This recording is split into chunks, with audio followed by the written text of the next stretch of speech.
Hey guys, I want to let you know that our medical gear is back in stock. You can find it at tacticalrifleman.com.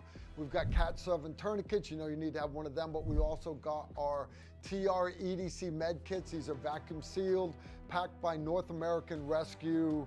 They have got their 4-inch mini responder dressing, a 2-pack of hyphen vented chest seals, roll of 100 inches of 100-mile-an-hour tape, duct tape for sealing those wounds and stuff, set of large gloves, and then if you get the basic kit, it's got a roll of compressed gauze, literally a whole roll of gauze for packing wounds in that little pack right there, vacuum sealed. If you go with the advanced kit, it is filled with quick clot gauze. Same thing, it's gauze, it's just impregnated with the quick clot agent. Again, good stuff, vacuum sealed, approved by TSA to carry on planes, going to schools, kids' book bags, whatever. You can check them out at tacticalrifleman.com. Go to our store there.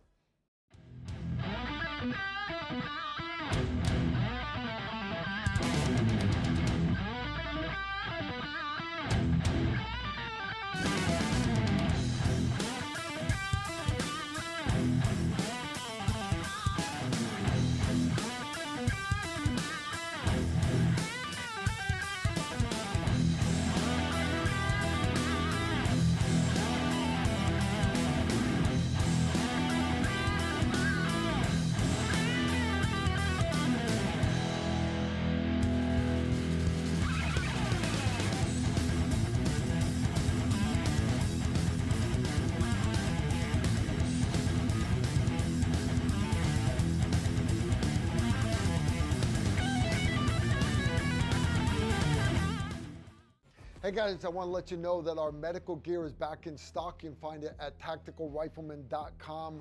We've got Cat 7 tourniquets. You know you need to have one of them, but we also got our TR EDC med kits. These are vacuum sealed, packed by North American Rescue.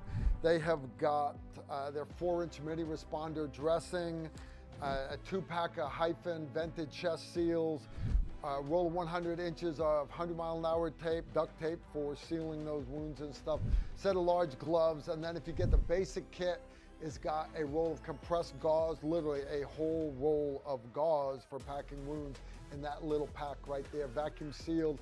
If you go with the advanced kit, it is filled with quick clot gauze. Same thing, it's gauze, it's just impregnated with the quick clot agent. Again, good stuff, vacuum sealed, approved by TSA to carry on planes, going to schools, kids' book bags, whatever. You can check them out at tacticalrifleman.com. Go to our store there.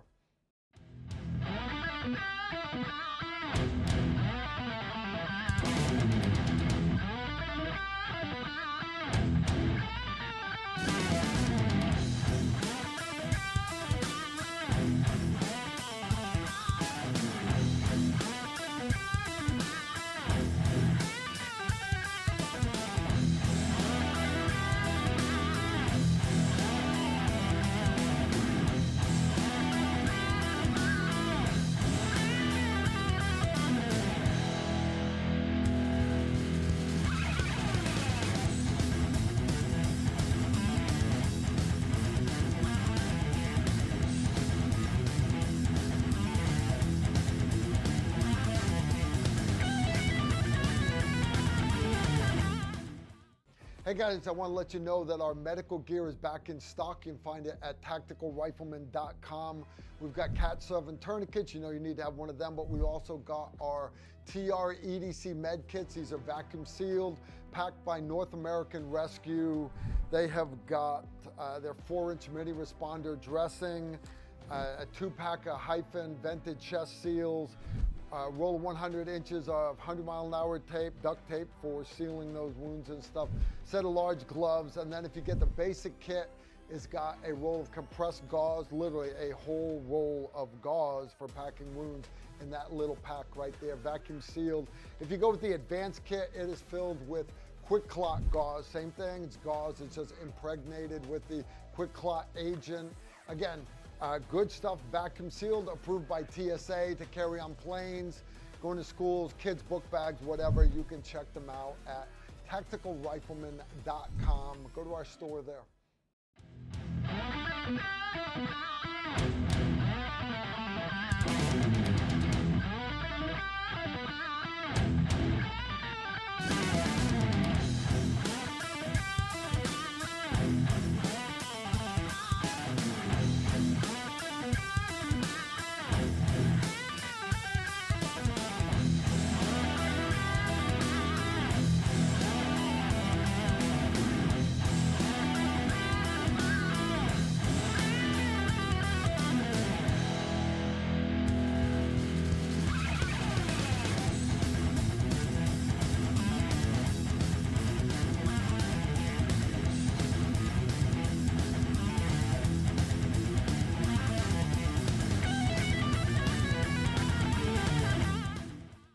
Hey guys, I want to let you know that our medical gear is back in stock. You can find it at tacticalrifleman.com.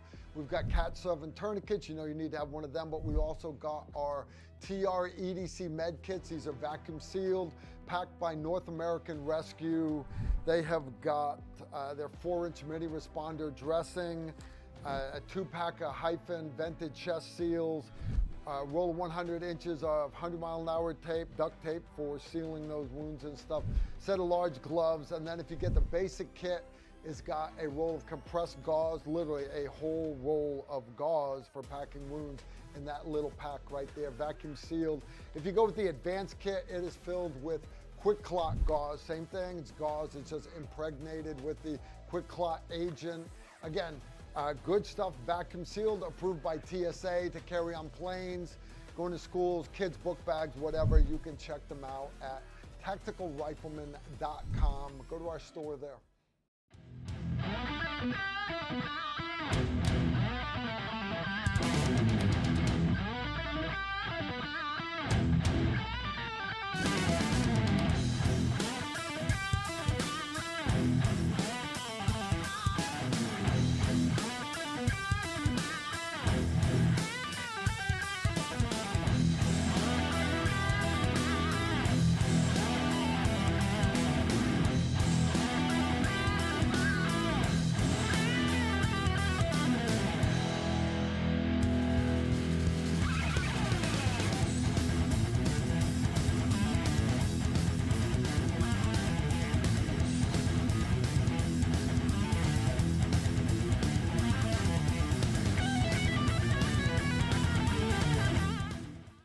Hey guys, I want to let you know that our medical gear is back in stock. You can find it at tacticalrifleman.com.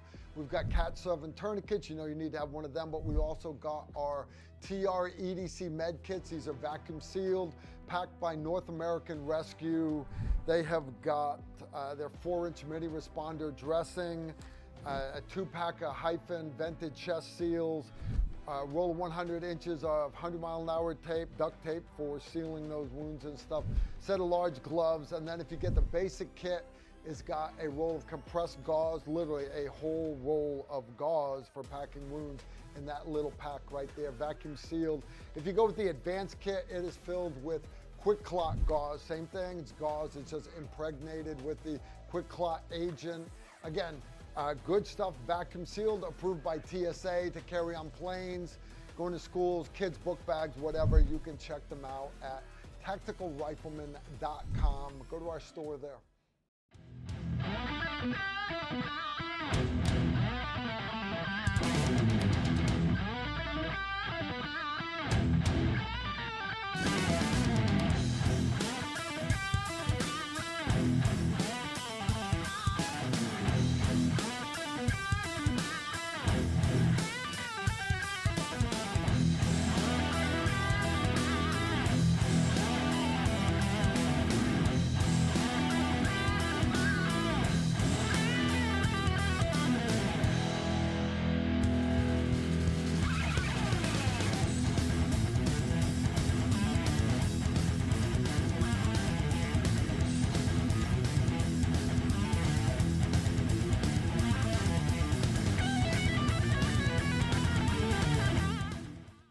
Hey guys, I want to let you know that our medical gear is back in stock. You can find it at tacticalrifleman.com.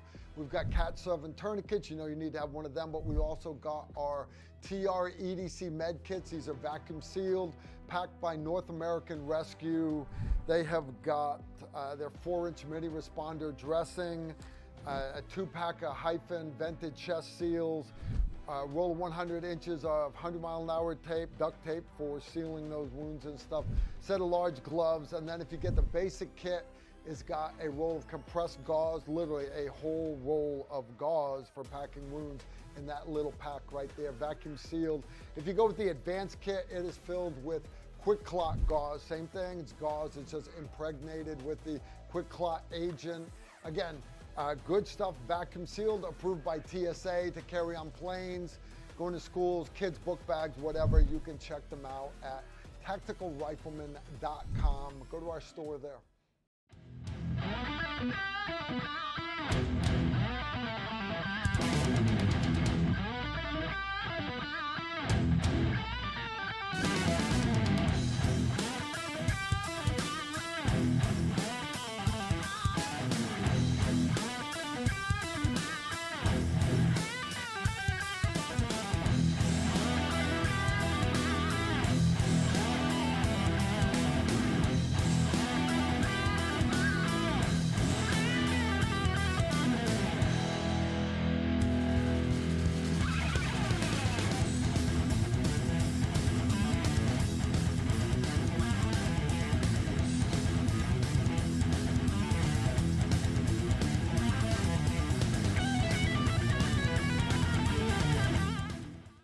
Hey guys, I want to let you know that our medical gear is back in stock. You can find it at tacticalrifleman.com.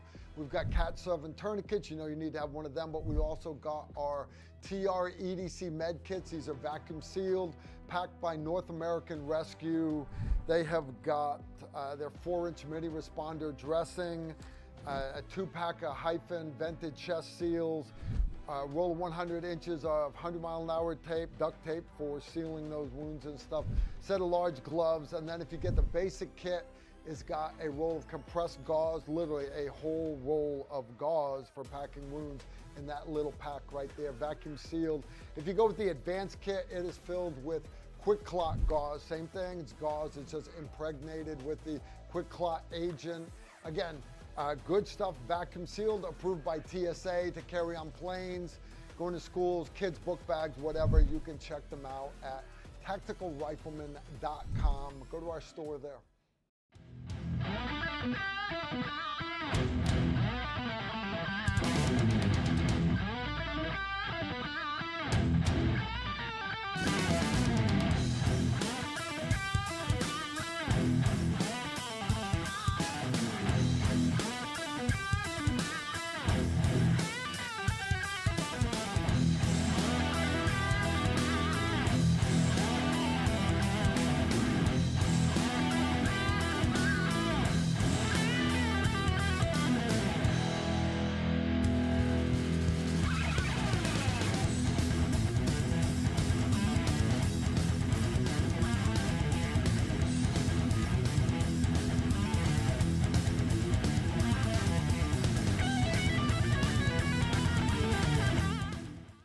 Hey guys, I want to let you know that our medical gear is back. Incoming right there. Hey guys, how y'all doing? Welcome to our Tactical Tuesday live stream. It's always awesome hanging out with you guys, all right? This is the part where I ask you if you guys can hear me all right. Hoping that you can, anyways, I want to thank my moderators for hanging out with us. We're going to have a great show for you. I've actually got Bob T. Toombs from Mountain Readiness. He's going to be calling in later this hour. We got a bunch of stuff to go over. I had a bunch of questions from last week that I got told that I didn't answer. So we're gonna knock those out right away. Easy stuff. Donut says he can hear me just fine. So, all right, let's dig right in on some of these questions. Would you consider my Vortex 1 to 10 enough scope for a 308? Well, the easy way to answer that is most of the pictures behind me were taken during combat operations, and most of the time I was running a SR-25 Mark 11. That is a semi-auto 308 sniper rifle. And the scope that I had on that gun was a 3.5 to 10x. All right, it was called the Leopold Mark IV, and great scope, plenty of scope, but that, again, 3.5 to 10, that's all I needed. That was more than enough. Now he's running he mentioned a 1 to 10. All right, so that would be a low power variable optic. Why would you run a 1 to 10 instead of a 3.5 to 10, for example?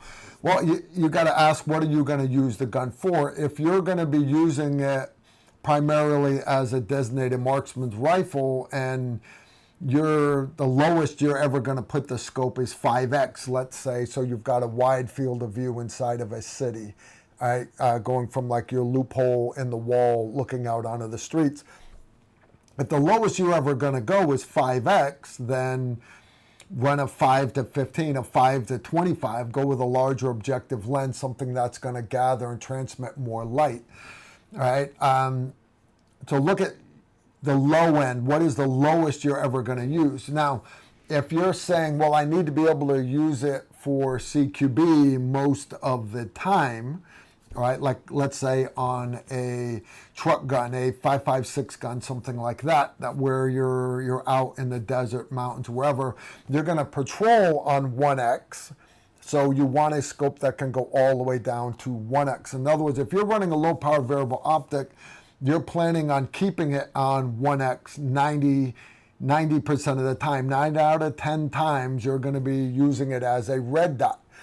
In which case a 1 to 10, if that's the mission of that gun, semi-auto, and you're going to use it for in close and personal work, then yeah, a 1 to 10, a 1 to 8, a 1 to 6 would be great. But again, if the primary job of the gun is as a designated marksman, then you're going to want a larger objective lens, and you're going to then have to ask yourself, well, what's the lowest magnification I need to go down to? For example, let's say you've got a clip-on thermal sight. You can put that in front of your day optic, yes, but if you're running a 5 to 25 Smith & Bender scope and you have it set on 25 and you put your thermal clip-on in front of it, you understand a big thermal scope. I wish I had a thermal here handy. They're actually packed for class. This weekend I've got my low light, no light shooting class, guys. Anyways, your thermal has got a thermal camera up front at one end. The back end, the ocular piece, is nothing but a TV screen, and then you've got the computer and battery box in the middle. So that little TV screen, you're looking at it from with a 25x scope. You understand it's going to look real pixelated because it's pixelated. You're looking at a TV screen.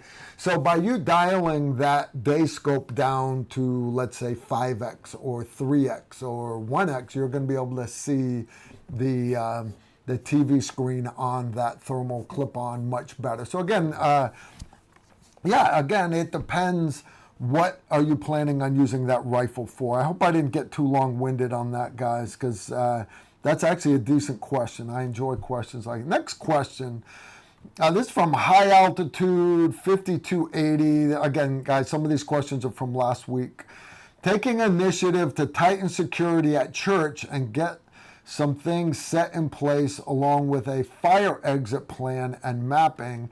In my opinion, it's currently a joke. Any input I may have overlooked. Now, guys, there's all kinds of checklists online for doing church security. All right. So yeah, do your research on it. But guys, he's already on the right track by mentioning having plans in place. Yes, but understand church security, having guys inside the church with guns. That sounds okay. That sounds, and I encourage you to do it, by the way. But you got to understand your number one defense, your number one early warning system at a church is not the security guys. It's not the sniper up in the tree. It's not the drone. It's not video cameras. Your number one early warning system are your greeters, the old lady and the old guy at the front door of the church greeting everybody, shaking hands and greeting everybody, handing out the bulletins as they come in. You understand that is your number one early warning defense point right there. So please do not neglect them. You asked if I had any words of wisdom. You need to include them in your plan, but you also need to make sure that they understand that also, that their job, because sometimes it's hard to tell that little old lady there that's greeting everybody that she also has to be like making eye contact with these people. And hey, this is a nutbag. He looks a little squirrely, and he's carrying a pump shotgun with him. No, maybe this is something I might want to bring to people's attention. All right, so anyways, not wanting to get too deep into stuff like that. All right, Robman 247, his mom must have had a bunch of kids too. Have to number them like that. Carl Dose, tracer ammunition, armor piercing. I think we talked about that last week. Just because something is armor piercing does not mean it's tracer, and just because something is tracer does not mean it's armor piercing. All right. Those are two completely different things. Same thing if you're buying incendiary ammo. All right, so armor piercing ammo, black. All right, armor piercing incendiary ammo, white. White with a red stripe, that's armor piercing incendiary tracer. So you can get armor piercing and tracer together. You can get armor piercing and incendiary together. You can get armor piercing, incendiary, and tracer together. Those are for my 50 cal guys. Yeah, but I mean, you can get tracer that's not armor piercing. You can get tracer in 22 long rifle. You can get tracer in 9mm. So why would the average concerned citizen or capable citizen want to own tracer? Well, there's a couple different reasons. One of them, people are talking about drones and stuff. Unless you're rocking a good anti-drone ammo that's shooting a cone of projectiles, tracers actually allow you to adjust for that trajectory, because you know, you have that 200-meter zero, but if the target's 150 meters away, your bullet is going over the bullseye, but no big deal. It's going to hit just a couple inches high, a couple inches low if it's past 200. Okay, but you understand a drone is not as tall as your torso. A drone is only about this tall. So if it's right near the apex of your trajectory, you would see the tracers going high. If it's past your 0 point, you would see the tracers going below the drone. If the drone's moving fast, you would see the tracers going behind it. You're not leading it. And if you see where tracers would come in handy for something like that, do I think you guys need to be worrying about counter drone? Not really, but at the same time, there's nothing wrong with having that in your bag of tricks, right? So anyways, food for thought. Guys, we cover stuff like that. We actually go in, I actually have drone targets for them to shoot in our battle rifle course. Battle rifle 1 and 2, I believe, is September. And great course. It's almost sold out. I've got a few slots left. Battle rifle 1 and 2, we get into using designated marksmen and automatic riflemen. Yeah, if you want to shoot the belt-fed guns, you need to bring green tip for them because they're gassed for green tip. But we get into counter sniper, we get into counter artillery, we get into break contact drills, we get into counter drone. And one of many subjects that's going to be covered in that 2 days. It is a great, great time. I see we got Bob has showed up. That's cool. So anyways, Battle Rifle 1 and 2, like I said, I've got a few slots left for it. You can sign up at tacticalrifleman.com. That said, Battle Rifle 1 and 2 are advanced courses. You have to have taken our other pistol carbine courses first. You have to have proven to me and my instructors that you are safe with firearms. And because you will, no joke, be doing movement to contact drills, break contact drills, and it is great training, but it's not for everybody. All right. Okay, we're going to keep moving here. Got a couple more questions. Remember, guys, I got Bob Toombs from Mountain Readiness is going to be calling in at 11:45. So if you guys got to take a piss break, or for my Google moderators that got to go upstairs and get some Hot Pockets in their mom's kitchen, you guys just try to be back by 7:45. All right, Ghost Enemy, question Pamise. Man, you guys got to work on your grammar. What makes an accurized rifle? Can I be done yourself, or do you need a professional to do it? All right. First off, let me say I want everybody to own a good AR. Right? I encourage everybody to own a good AR. Arthur owns a good AR. But then a lot of you have heard me say, KK's here. How you doing, KK? A lot of you have heard me say, your second AR, I want you to build yourself. I want you to buy the parts and I want you to build it yourself. I don't want you to build it yourself to make it better than your first one. I want you to build it yourself so that you learn every moving part in that gun, from the safety retaining pin spring that goes down into the handle of your pistol grip.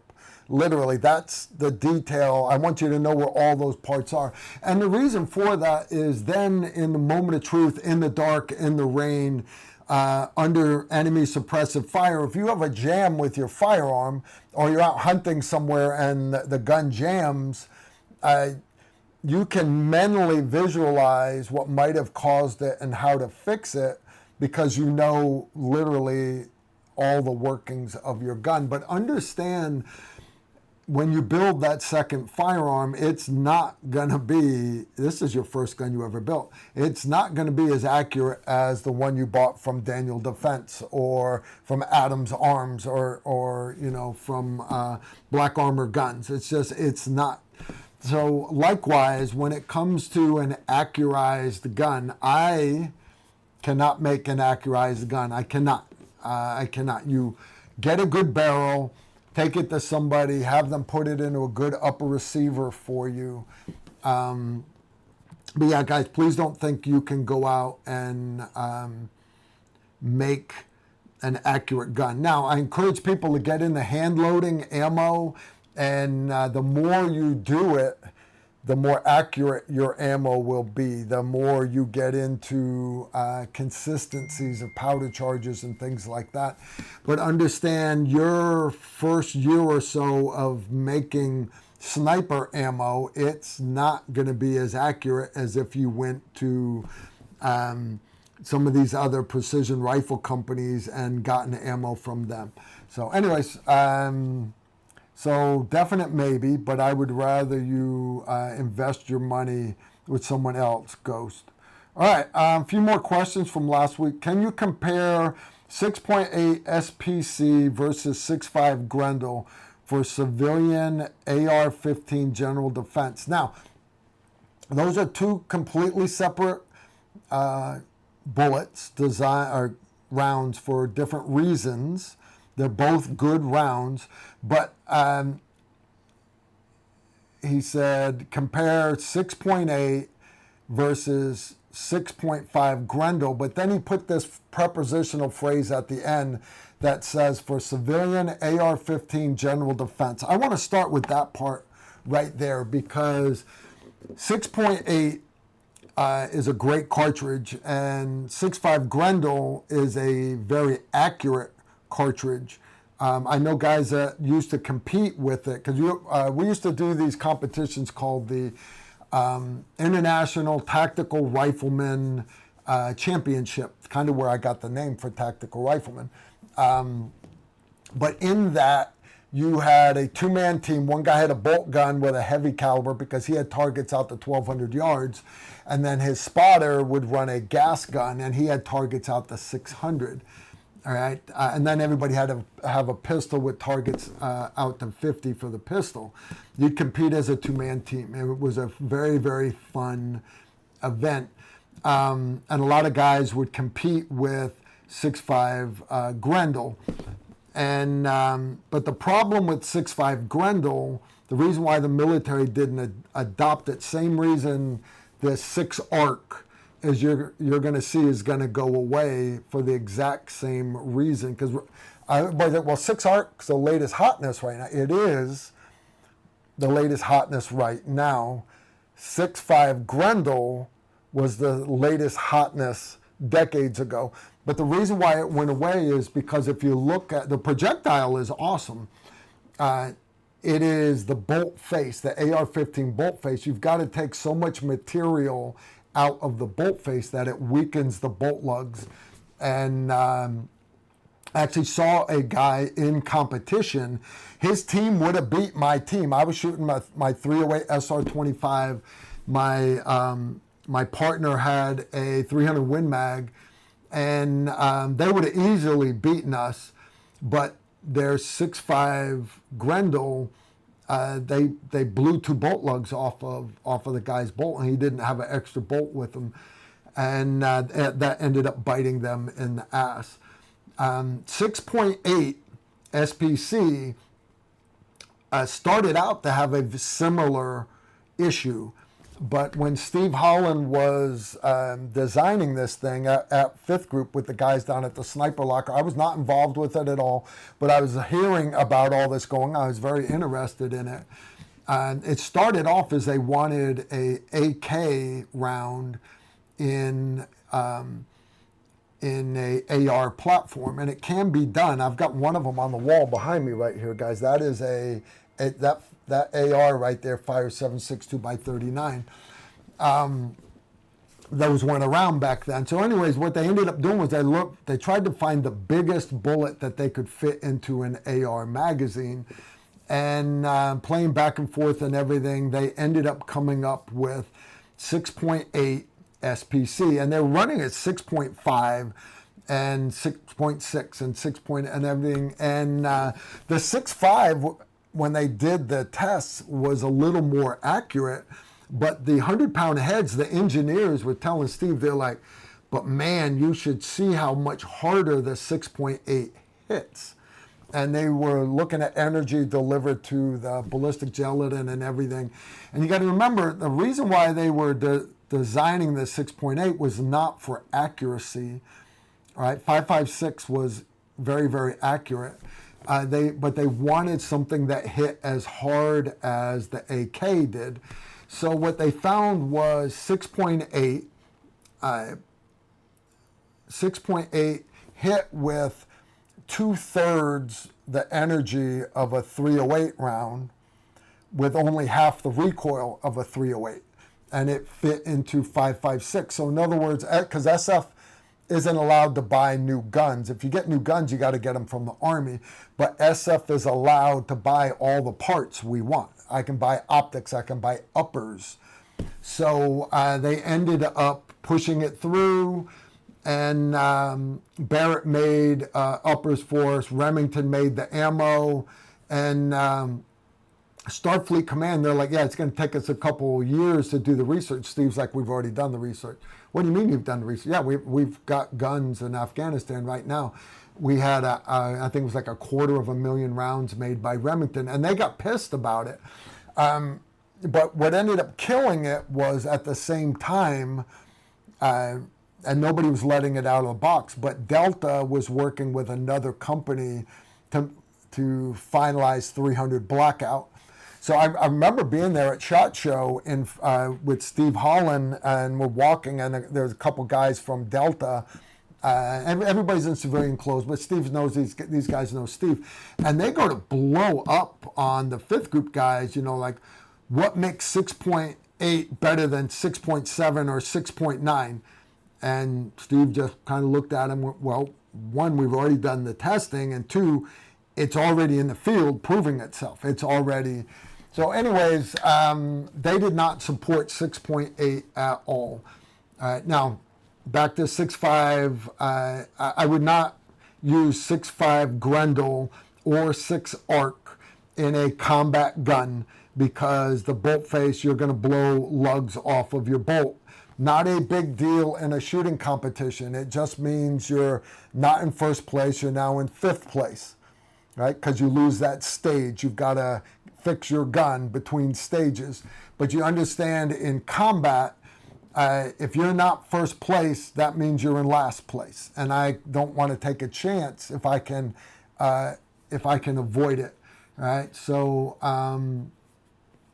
anyways, it's 6.8 kind of went to the wayside because it didn't have any support from the varsity team, and FBI had a couple bad tests with it, but there's a lot of people that still swear by it. And as far as the projectile itself, look what Big Army did with their battle rifle. They went to the 277 Sig Fury, which is a 6.8 projectile, but in a full-size casing. a 308 AR-10 casing. It's actually a 6.5 casing that's been modified, but it's basically same length as a 308 casing, but it's way over gassed. Completely different bullet than the 6.8. I'm a big fan of 6.8. I really am. Now, 6 ARC, very, very accurate gun, but it's not any more accurate than a 6mm Creedmoor or a 6.5 Creedmoor. It's just not. The only advantage of it is it fits in your AR-15 lower. Okay, but I can afford to buy an AR-10 lower. I can afford to buy an AR-10 lower. All right. So anyways, I don't get sucked into the latest hotness. I don't get sucked into the latest hotness. That is good right there. All right. I got a couple more questions I need to dig into right here. Competition, 6.5 Grendel, 6 ARC, all day long. Great guns to compete with, very light to run. But between those two, 6.8 hits a lot harder out the 400 than 5.56 ever will. All right, I got a couple more questions. This one's from David Bobine. It was for Byron. Can you order from website or give you a call? Byron answered that question last week, but I'll touch on it again. Guys, last week we had Byron Russell from Black Armor Guns on here. If you want custom-made, awesome ARs, he's even got a new AR-10 out now called the Archangel. And you can get custom Cerakoting and all kinds of awesome stuff. But go ahead and call him on the phone and get him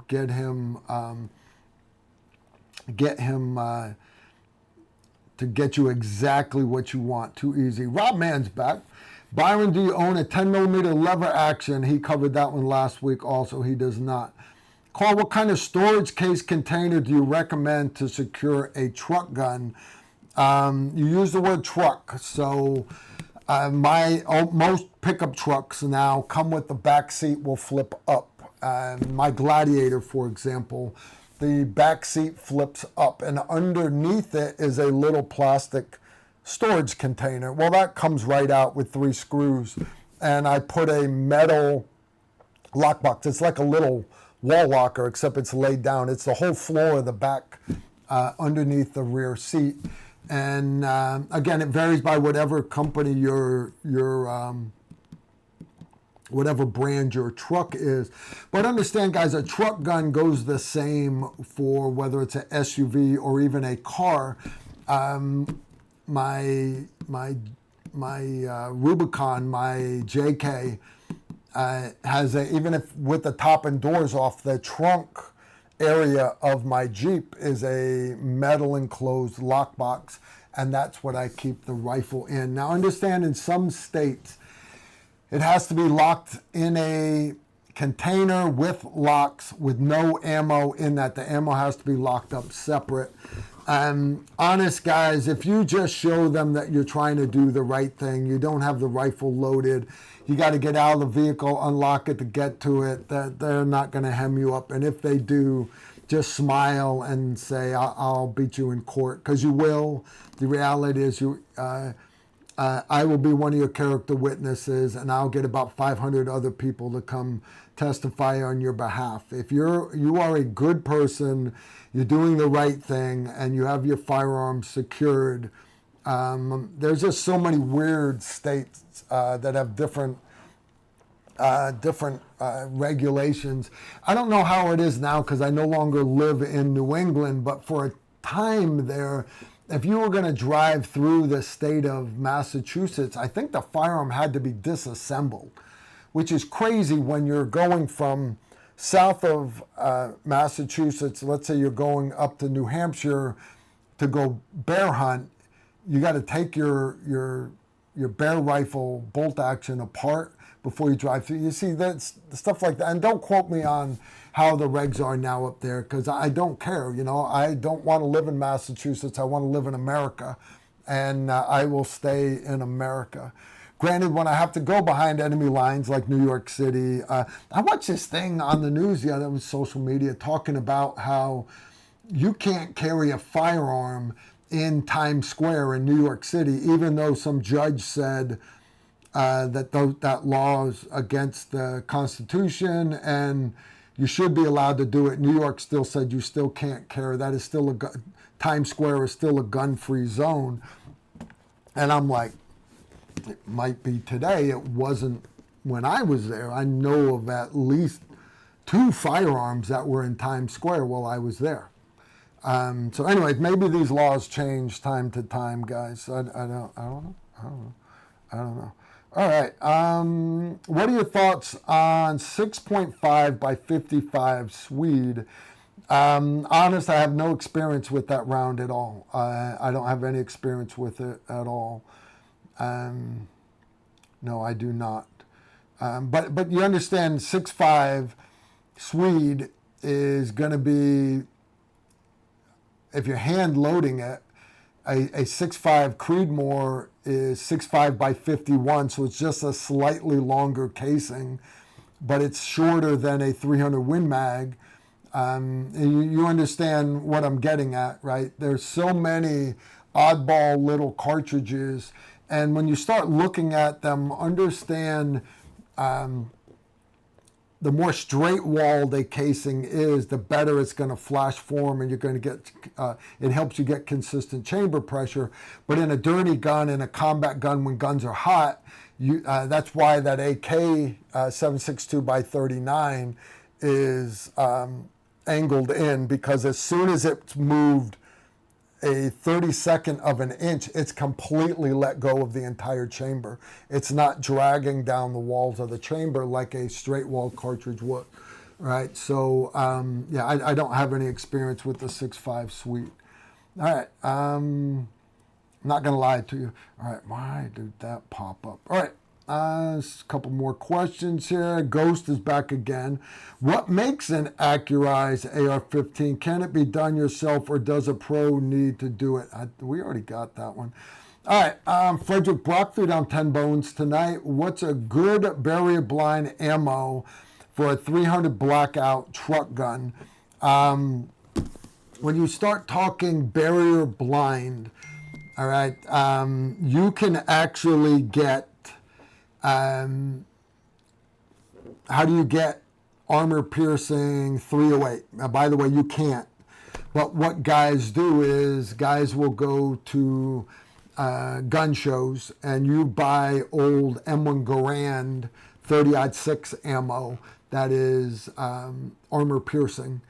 And you just get you go to a gun show and find the guys with the old World War II guns and tell them, I would like some surplus M1 Garand ammo that is armor piercing. And they'll be, yeah, right here. And it's cheap because nobody shoots 30-06 anymore, except for like deer rifles. And you're not going to deer hunt with armor piercing ammo. You're just not going to do it. So then what you do is you get a bullet puller. It looks like a hammer. You put your bullet in it, screw it down, and whack it a couple times. It pulls that projectile out. Now you've got an armor-piercing projectile that you can then put into, you can load it yourself into a 308 round. That's what I use for 308. I've never put any into 300 blackout, but I know of guys that do it. That would make it armor-piercing 300 blackout. Now understand, it's not going to go through armor very well because it doesn't have the muzzle velocity that a 308 does. 300 blackout does not have very much gunpowder in it compared to a 308 casing. But the projectile itself will still hold mass when it goes through car doors, when it goes through windshields, things like that. Another option for you is you can get Lehigh Defense. There's a company, they actually sell their projectiles by themselves, and you can buy, there's a lot of companies that use Lehigh Defense projectiles, but they've got rounds called Controlled Chaos and all kinds of other stuff that are designed specifically to expand like a broadhead when shot subsonic, And then they've got other ones that are designed to hold and stay together. So anyways, Lehigh Defense would be the company that I would point you to if you're just looking for projectiles. And on their website, they will give you companies that load ammo with their projectiles in case you're not wanting to load yourself, if you are wanting to just buy the ammo. All right, Frederick, that's the direction I would point you in. That guy, Carl, tactical rifleman with the night vision, is a system like the Manticore or DT MVS, detachable to standalone units for use with spotters, binos, cameras, etc. What's a good wide angle ones? Honest guys, there's so many great digital night visions out there and thermals out there. And you understand thermals are basically the same as digital night vision. You're still got a camera up front, a TV screen in the back. Thermals just are looking at heat, where digital is actually looking across the visible and IR spectrum, like a video camera. That's what digital night vision is. Okay. But there's so many great brands that are out there making them. I just got my hands on, it's actually right there. It's called the Observe IR. I'll actually grab it for you because I'm a big fan of this thing. I'll pull my mic down for a second. Give me just a second, guys.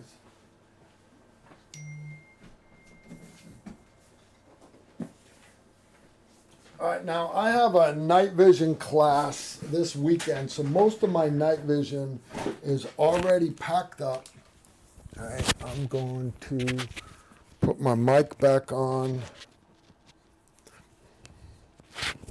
All right, so anyways, most of my night vision is packed up, but you specifically mentioned in that question that for spotting and observing. So this is called the Observe IR. All right, it has a laser rangefinder built into it.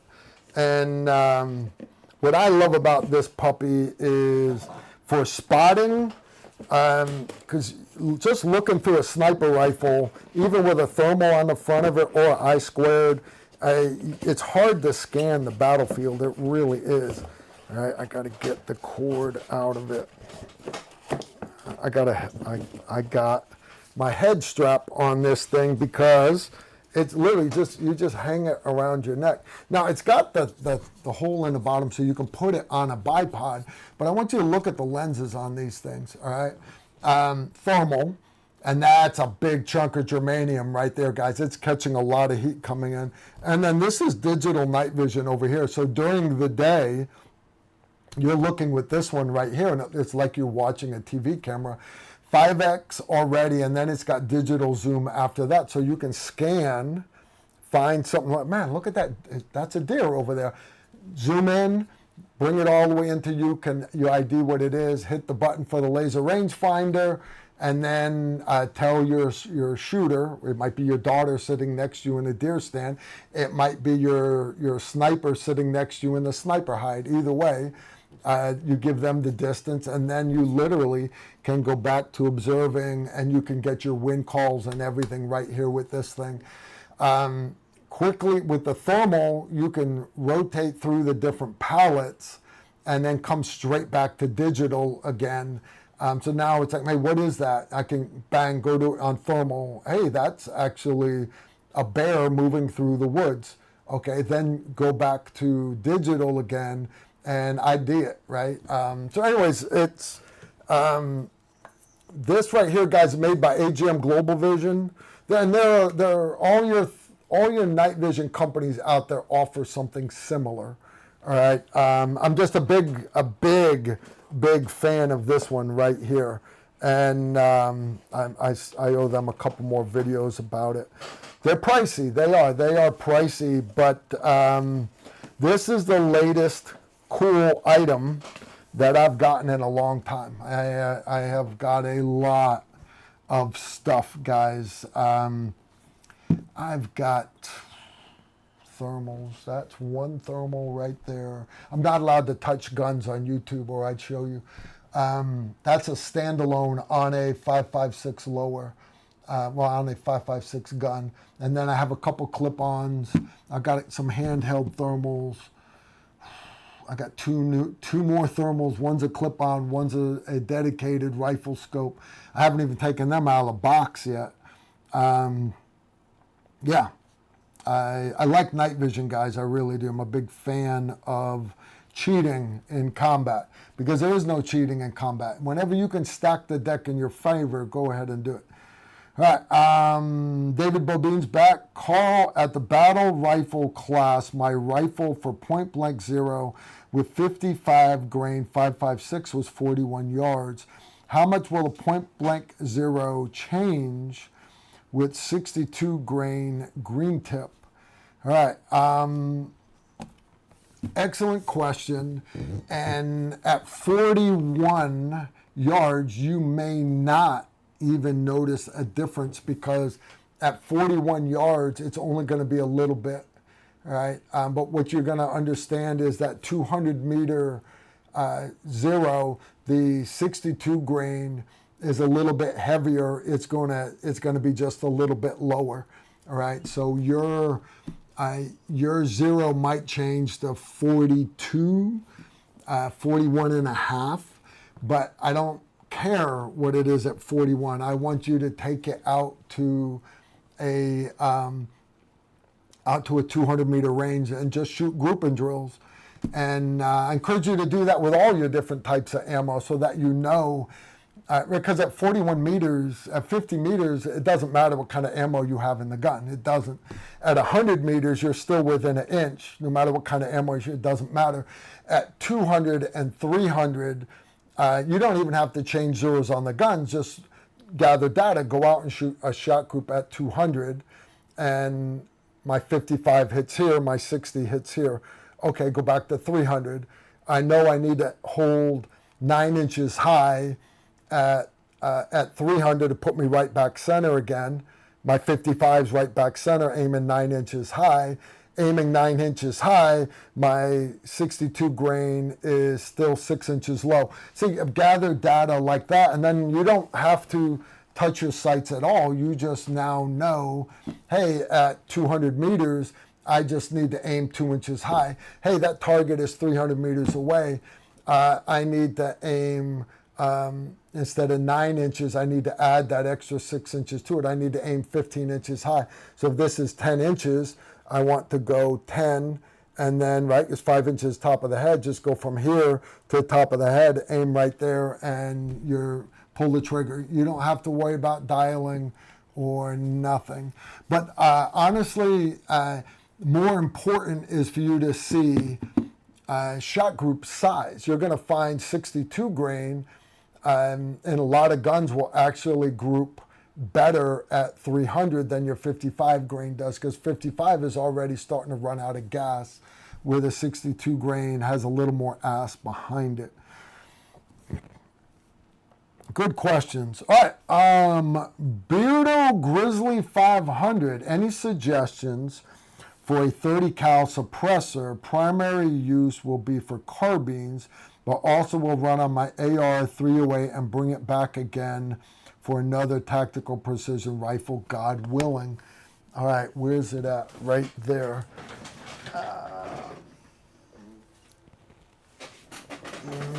I don't think it's in here. Nope. All right, it's actually on a gun right now, guys, but I got a video that comes out in a couple of weeks that is about the Kovic suppressor. And I thought it was right. It's actually on that gun right there. I'm not allowed to touch guns, but you guys can't see it. All right, okay, so YouTube's not gonna see me touching this gun. All right, yeah, hopefully they don't see me touching this gun. I need to get that.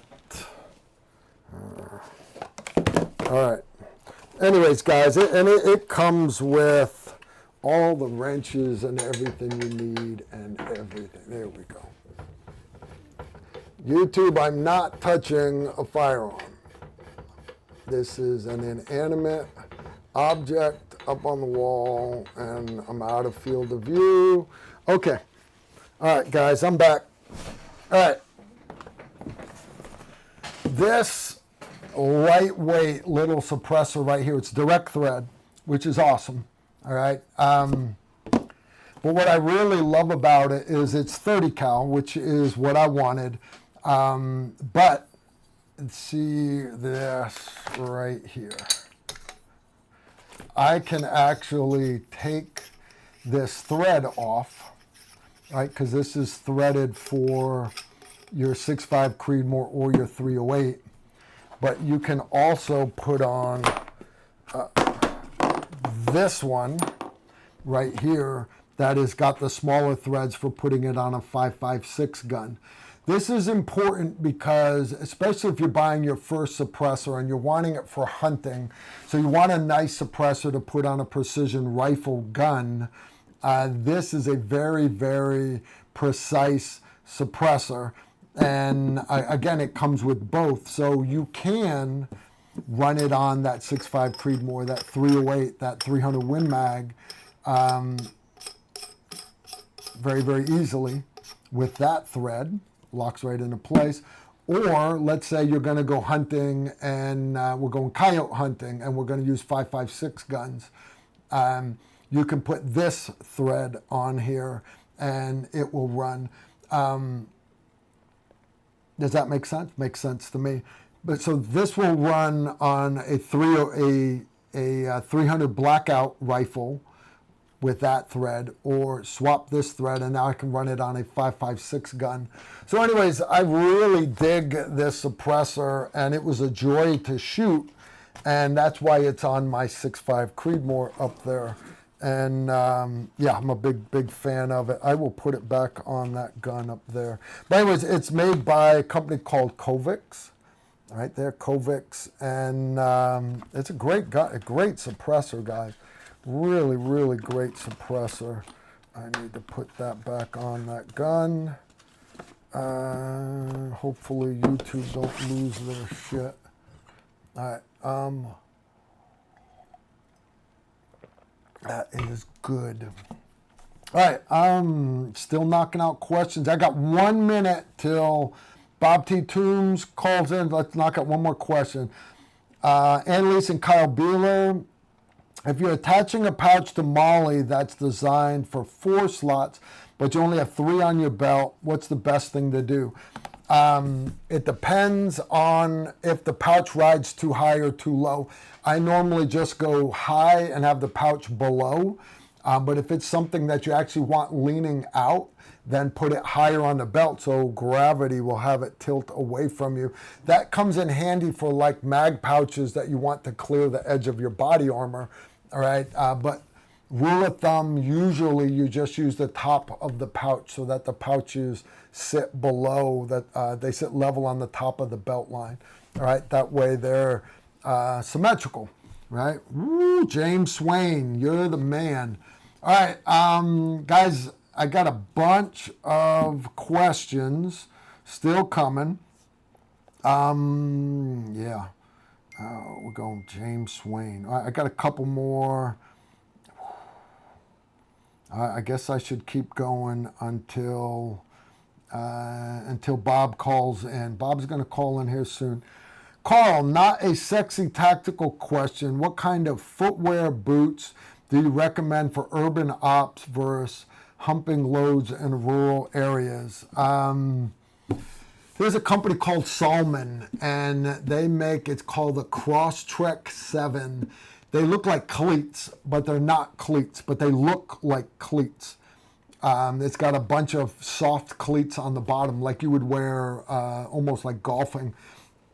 What they're made for is for cross-country runners, for like running across a stream. They're gripping onto a rock that's wet and got algae growing on it. It grabs and you don't slip and fall.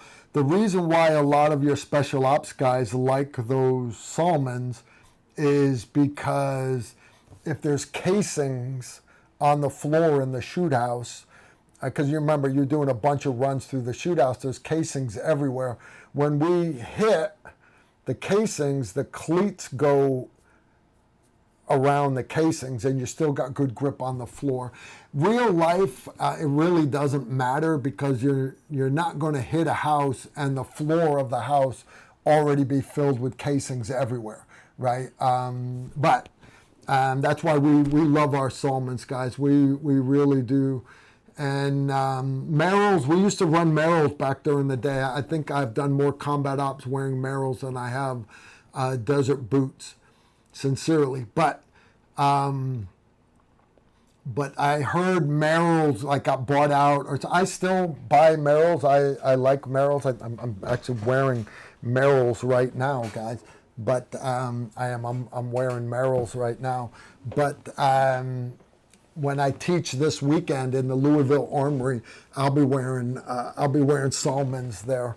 I actually got a brand new pair of black ones. They look so sexy, but they got the cleats wear out because they're not big heavy football cleats. They are soft grabbing around casings and moss covered rocks, so they wear out on level ground, right? K-Love is here. Hello, Crystal, how are you doing? So anyways, good question. Bob T. Toombs, couples, there's Bob right there. I just hung up on him. Shit, nope. Bob, you there? I got to put you on speaker. Can you hear me, buddy? I mean, you want to hit up old James there on that question?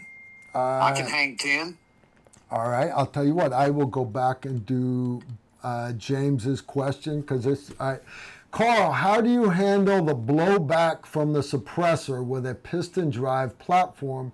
I use a full flow through with no back pressure. So in other words, it runs normal. So you should, James, be able to put it on the exact same setting that you would use if you didn't have a suppressor on the gun. So use your adjustable gas block and adjust it to what you would use it for when running regular ammo without your suppressor on the gun. Now, if you've got a piston that does not have a adjustable gas block, take it to somebody and have them put you on an adjustable gas block. Easy to do.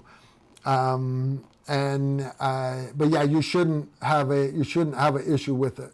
You shouldn't be having an issue with it.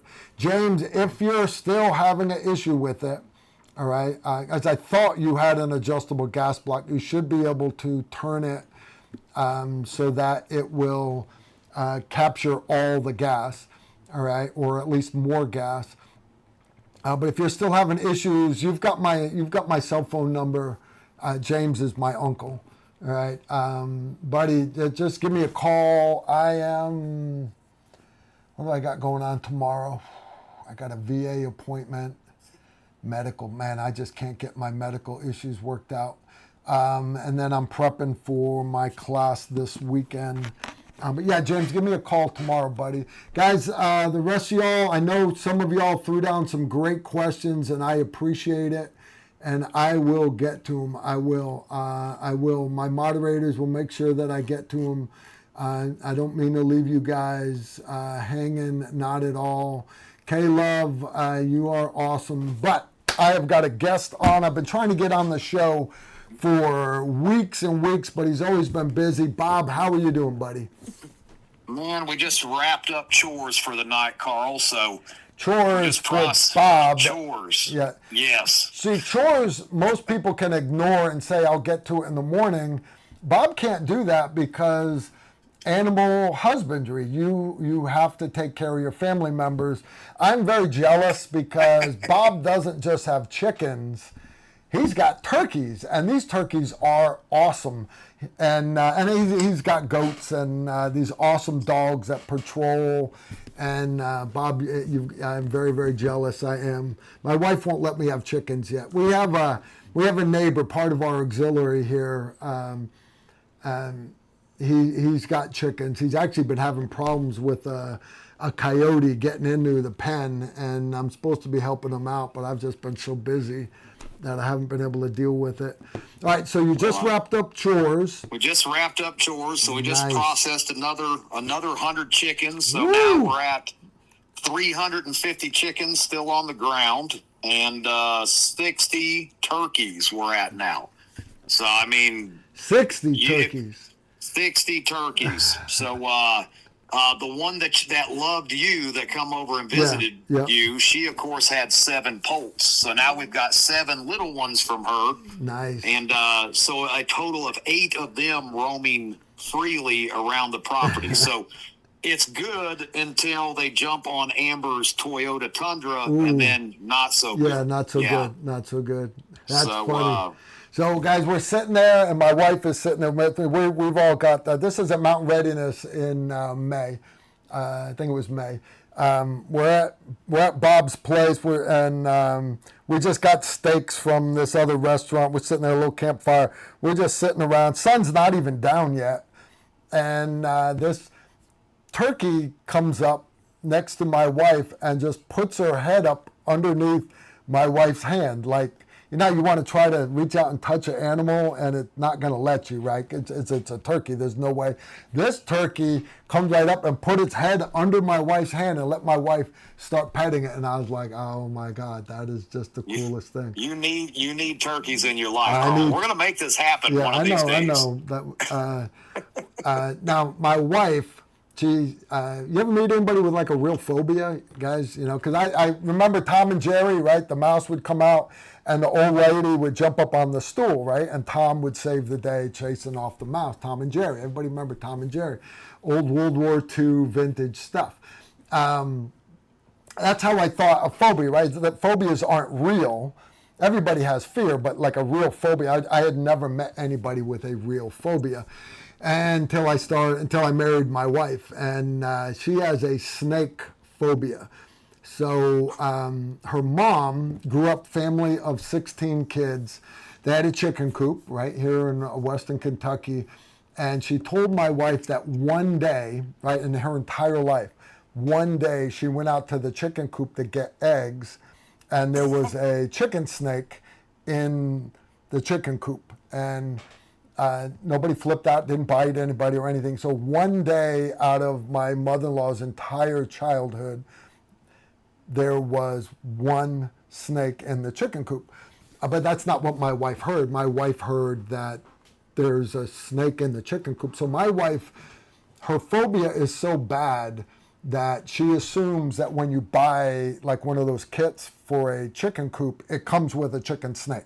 The coop comes with a chicken snake. It's like part of the inventory. So she won't let me have a chicken coop, but we're working on it, Bob. We are. So tell me about Mountain Readiness, man. I'm excited.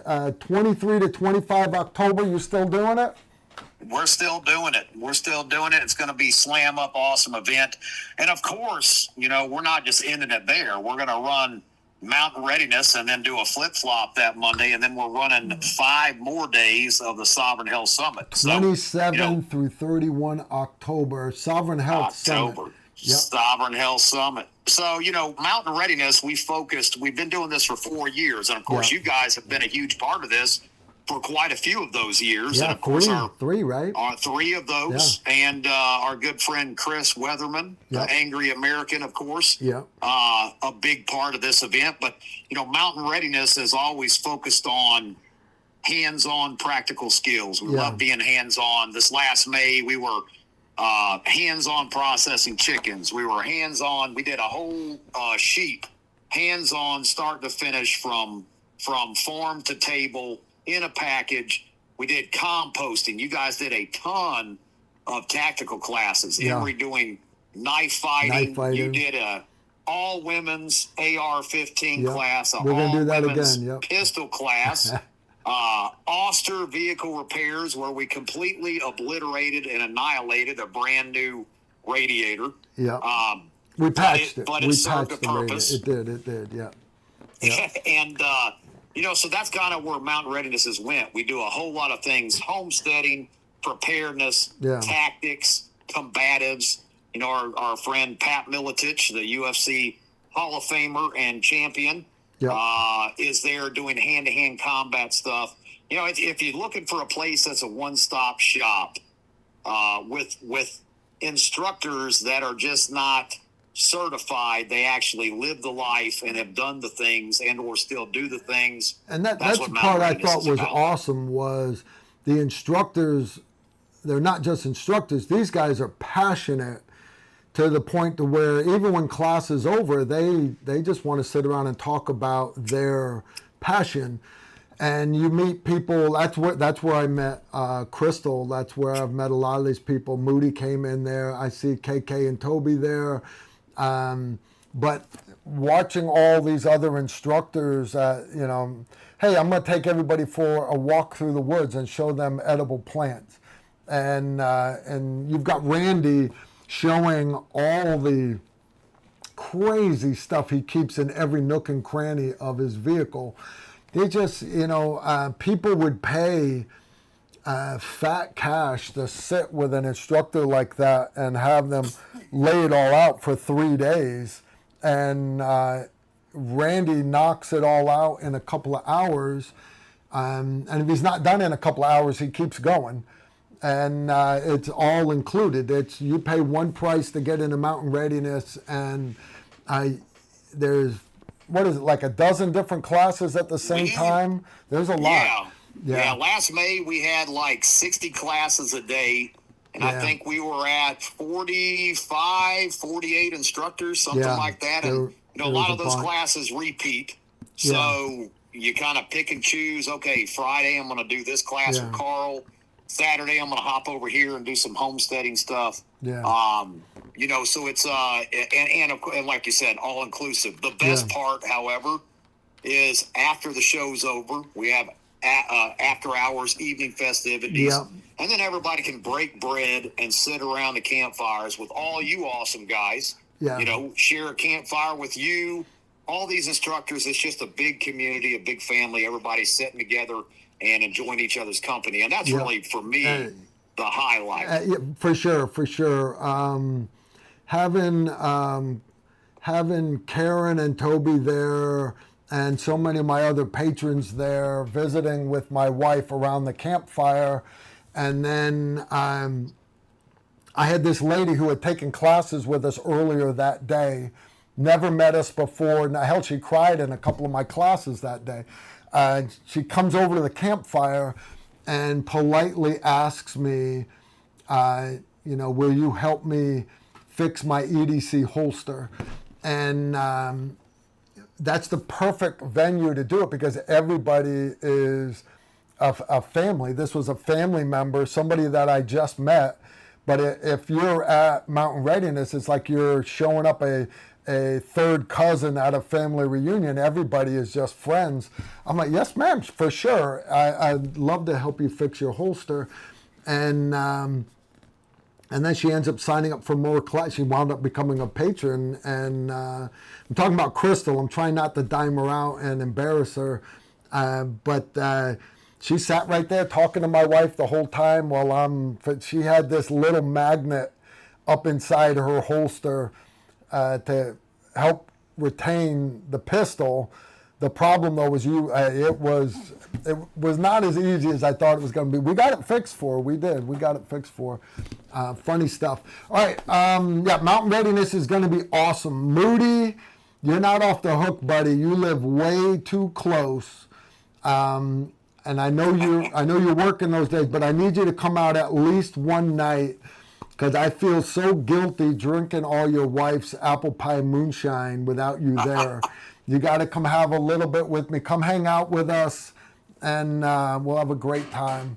All right, Bob. Absolutely. Yeah. Well, and guys, anybody, what is the number one prep that we should focus on? Other than the good Lord Himself, is health. Yeah. You can have all the gear in the world. You can have, and gear is great. I love it. Those thermals that you were just talking about are amazing. Yeah. They're a game changer. But, health was something that we tried to focus on starting on the 27th there. And you guys are going to be around for part of that as well. We are. We're going to be there. Sovereign Health Summit. I'm staying the whole time, guys. So if you want to come do classes with Tactical Riflemen, I'm bringing Randy with me. Emily's going to be there 23rd, 24th, 25th. Come take classes, not just with us, but with everybody else. 26th is the day of rest. We're going to stay there and camp out, and we're going to watch Bob go around and clean the place up. Right. You know, Bob, you know, there's no way me and Randy can just sit there. You know, we'll help you. Absolutely. But then Tuesday, the 27th, you're starting, this is going to be new this year, right? Sovereign Health Summit. Tell me about that. What is a Sovereign Health Summit?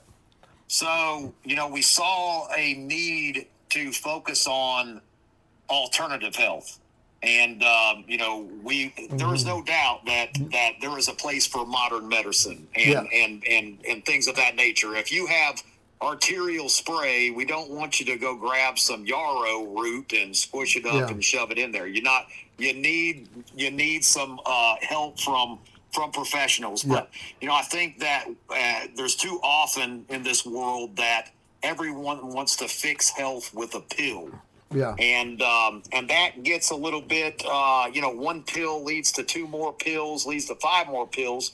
And so, yes, there's a place for it. But we decided to bring together all of the leading voices in the alternative and circadian health world. We've got Barbara O'Neill. That's a famous name right there. Exactly. Yeah. Barbara O'Neill, Dr. Sherry Tenpenny, Dr. Lee Merritt, Jonathan Otto, Dr. Henry Ely. We even have A.J. Richards from The Farm, who's focusing on food sovereignty, who is fighting for the rights of the cattle ranchers. He's out in D.C. every other week, it seems like. You know, we're focusing on, and of course, sovereignty. You know, sovereignty is something that is just disappearing, it seems like, faster and faster every single day. And we want people to have options for hard times that are probably not in the too far distant future. So we're bringing all of these people, the best of the best, together for 5 consecutive days.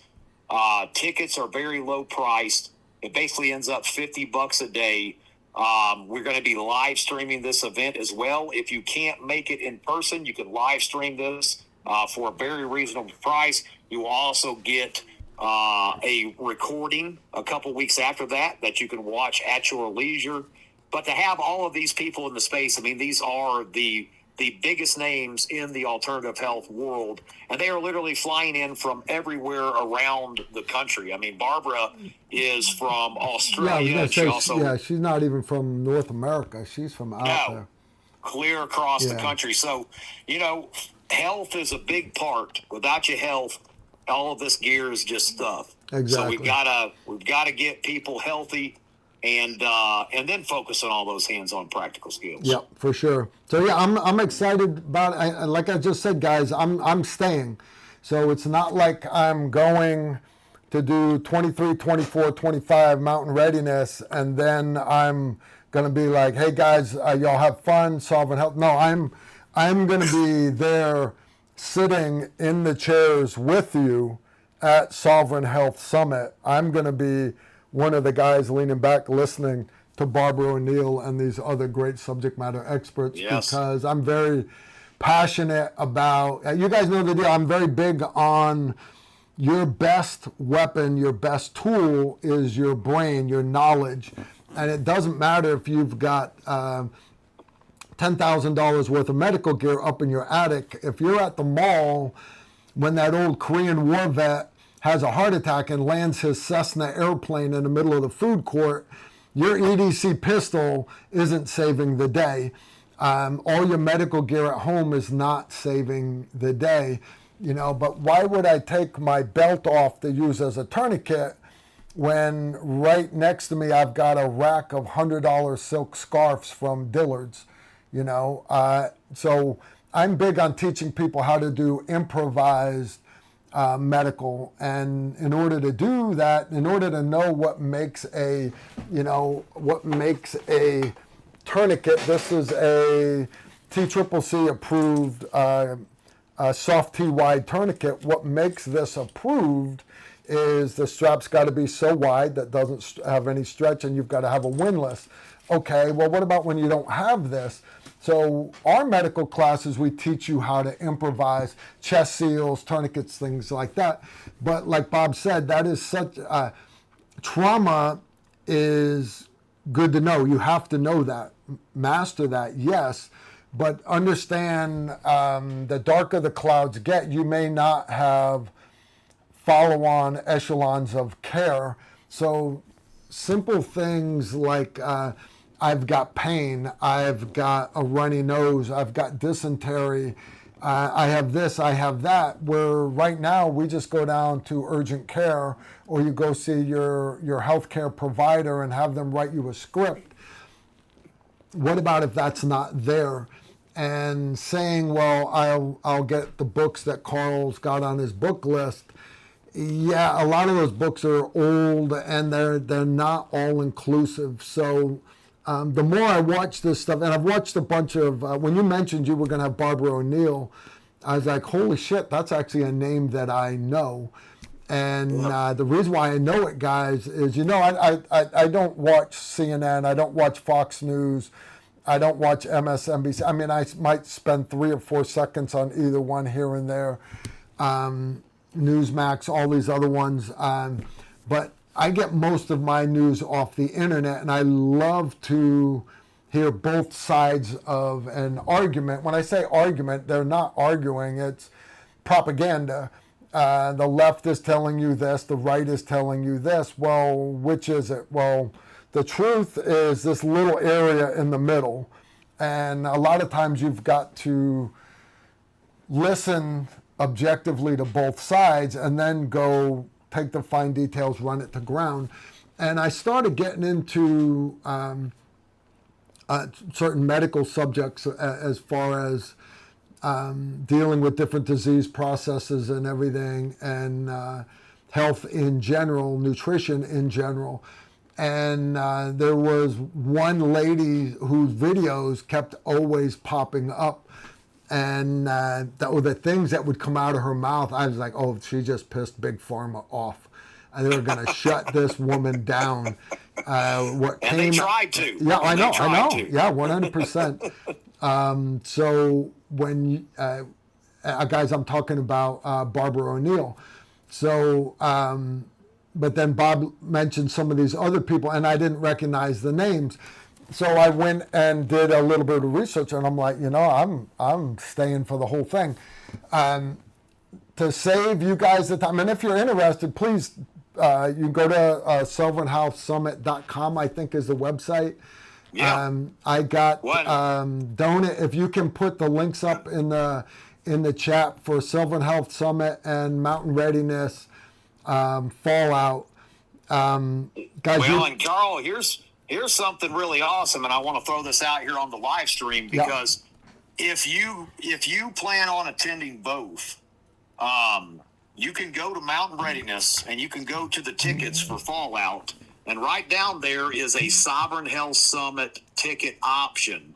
And what that is if you buy tickets to attend the Sovereign Health Summit, you come to Mountain Readiness for free. We're throwing that in. Nice. So you can stay for the entire thing. We want to cover all the bases on this. So if you can make it the whole thing, or you can make a part of the Sovereign Health Summit, and you want to attend Mountain Readiness, you buy that Sovereign Health Summit ticket, and you get your ticket option off of Mountain Readiness for the Sovereign Health Summit. That basically it's a free pass to Mountain Readiness if you're attending the Sovereign Health Summit. Cool. That is awesome. You guys catch that?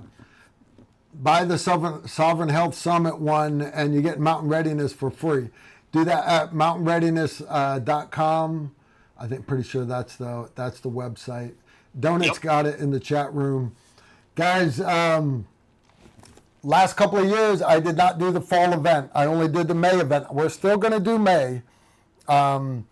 I normally have other classes in October, and if you look at my September calendar, I've got Battle Rifle 1 and 2, Carbine Zero Mastery, Combat Pistol, Combat Carbine, CQB Pistol Carbine. It just goes on and on and on and on. I'm packed. I am packed. But when Bob started telling me about this big event, this big marathon, Sovereign Health Summit, and then Mountain Readiness right before it, I'm like, all right, I will clear my calendar. I'm going to do it. So my wife is excited about it. We're going to be camping. Can I still have my same campsite? Absolutely. We've got you covered there, Carl. And, awesome. And of course, for everybody that doesn't want to rough it, this campground, if you've never been here before, we've got RV spots with hookups. We've got primitive tent camping. We've got bathrooms and showers. Yeah. So you don't have to go for a week straight. We also have hotel rooms that have been slotted out for the Sovereign Health Summit. So you can actually get a discounted hotel room there in Statesville on the Sovereign Health Summit website. Now, if you don't want to do the camping thing. If you don't want to do the camping. Now, me and KK and Chris Weatherman, we have our campers in a row. And like I said, we got water, electricity. We're good. Crystal, she shows up with a yurt. She's got like a 40-foot yurt, king size brass poster bed, and I'm exaggerating a little, but not really. She had a yurt. Randy had a tent. I'm not going to say it was fancy, but you can rough it as much as you want, or you can be like Fred and Maria and get a nice hotel room nearby. But please, if you're coming, you don't even have to ask. If you sign up, plan on coming and hanging out with us at night, because we will have a quart of firewood there. And it's not even about the campfire. It's about just hanging out. We always have a great time. Every night is a party there. Not a bad party, but you're hanging out with friends and family. So anyways, I'm excited. Mountain Readiness Expo. Anything else, Bob, you want to toss out here? Well, I got you. Man, that is it. I'm just I'm excited. It's going to be a great week, over a week of just fellowship. One of the toughest things that I ran into starting Mountain Readiness was convincing people to come to an event who don't really usually like people, to hang out with other people. But, it's amazing when you get these people together, how much that we come out of our shells when we can fellowship with like-minded individuals. And that's what this is really about. Yeah, for sure. K-Love is correcting me. She said it was a blow-up king size. Yeah, but Crystal, it sounds better when I say you have a brass poster bed. It sounds better. It's just I'm trying to keep the legend going. That's all. I mean, it was a blow-up, but it was like the Biltmore. Oh, dude, but she had like all these throw pillows and everything, and I'm like, good googly moogly. Bear skin rug on the floor. Oh my God! It was tricked out. Yeah, it was pretty funny stuff. I had to bring my wife over there to show her. I was like, honey, look at this, because my poor wife, I parked our camper right where the puddle was, and anyways, we get better at this. We get better every year. We do. All right, Bob, I know you're an hour ahead, so and you still got you just wrapped up your chores. Please say hi to your better half for me, and absolutely tell her I said thank you for letting me borrow you for an hour, and I look forward to seeing both of y'all here October, guys. October. Yeah, October 23rd. Right around the corner. Yeah, and I will throw this out there. The last day of Sovereign Health Summit. All right, those of you that stay the whole time with us, it's not on the public calendar yet, but we are doing a Halloween costume party on 31 October. And it's gonna be awesome. It's gonna be awesome. I did Winnie the Pooh one year, and I missed that one. Yeah, they actually made me parachute with it. I didn't want to put it on, so I'm like, all right, here's the deal. I got a Jeep part I need for my Jeep. If y'all pitch in enough money, I will parachute wearing Winnie the Pooh. And so, man, Epic. They started throwing the money down. And I was like, damn. I should have told y'all I needed a new front axle. That's 10 grand I don't have. But anyway, so I had to not only wear Winnie the Pooh, I had to parachute into a river down in Florida a week later, and got good video of it. Got actually still photos. Me wearing Winnie the Pooh and a parachute, and then me wearing Winnie the Pooh sopping wet with no parachute. And Man, it was a good jump. It was a good jump. Anyways, yeah, so Halloween, keep it mum's the word. Don't tell the rest of the internet, because I don't need 500 people there. We're going to have Crystal in a costume and Moody too in a costume, and everybody's going to be, it's going to be awesome. It is going to be awesome. Bob will let Chris Weatherman and everybody else in on it. And it's going to be a hell of a great night. It really will. It's going to be awesome. Really will. As always, I appreciate you, Carl. Tell Dana that we said, hey, we're thinking about her. Yep. And looking forward to sharing a campfire again here real soon. Awesome. You take care, buddy. All right. Bye now. Ma salama, ya walid. All right, guys. Wasn't that nice? We had Bob T. Toombs stop by. All right, I got a few more questions come in.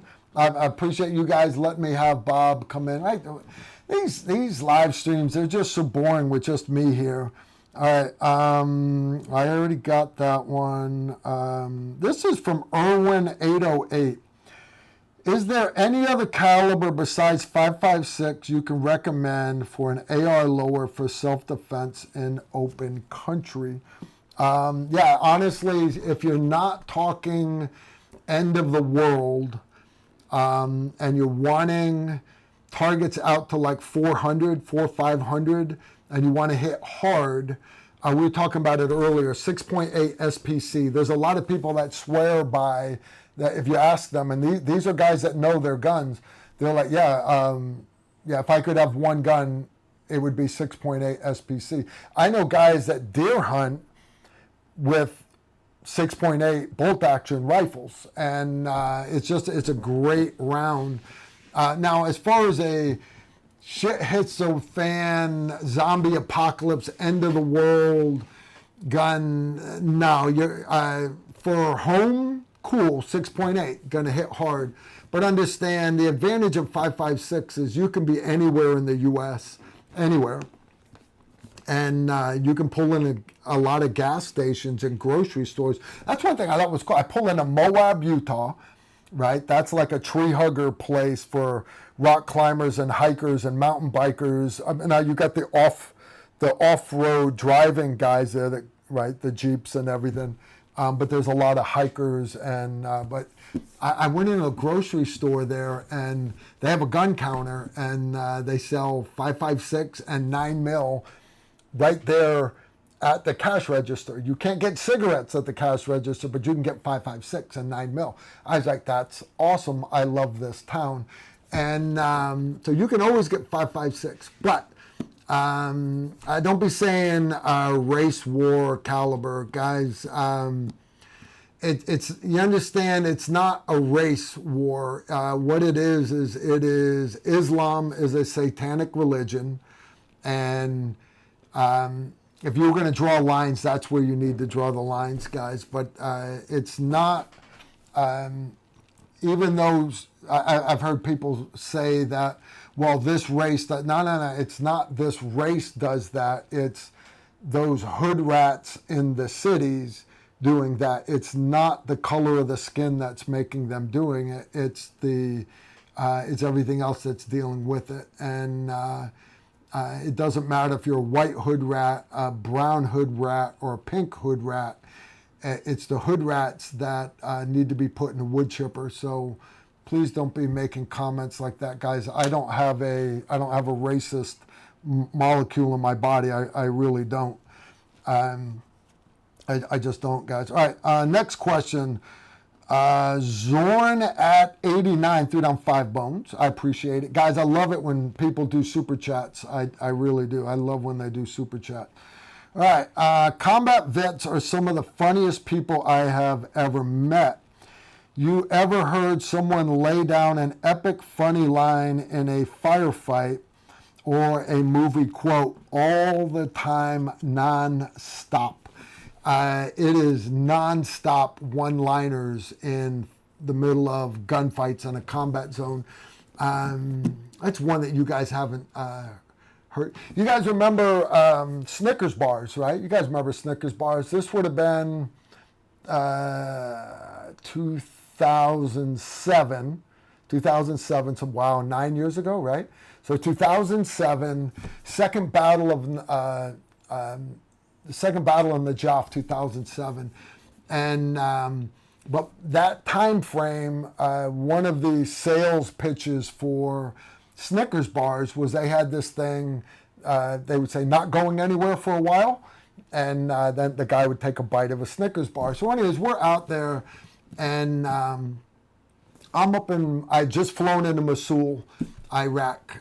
Just flown and just got off the C-130, and I get into the Tactical Operations Center, and the colonel's there, everybody, and they're all watching Kill TV, the Predator drones and everything. The sun's still up, and they got A-10s bombing, and they've got F-16s bombing, and there's ditches, all these bad guys, and you see these like 4 bad guys, and then a bomb comes and blows up, and they're like, man, we got them. They look, and then there's the 4 guys are still there. They bomb them again, boom, and they're like, the smoke would clear, and there'd be 4 more guys there. And they bomb, and finally somebody said, "Hey, zoom out a little bit," because the Predator was zoomed in so much, they thought these guys were staying alive. They weren't. They were killing everybody. But as soon as they zoomed out, they realized it wasn't 4 guys. It wasn't 8 guys. It wasn't 10 guys. It wasn't 100 guys. There were hundreds and hundreds of bad guys. They were making their own little army. Later on, we found out they called themselves the Army of Heaven. So anyways, they start bombing these guys, and my unit was there. I wasn't with my unit at the time. My old unit, A15, they're coming back from a hit they did down in Basra or something. They're happen to be driving by. This other A-team's in contact. In rolls Task Force Raptor, and Apache ends up getting shot down, and a big gunfight. Well, the sun finally goes down, and my company commander, Sloppy Joe Ganella, Major Ganella, so he's got the radio, and he's calling in airstrikes. They had an AC-130 come up, Spectre gunship. They emptied the entire gunship, emptied it. No more ammo left. We're Winchester, we're out of here. But they brought another Spectre in to replace it. They emptied that one, emptied it. No more ammo left. You know how much ammo those planes carry, right?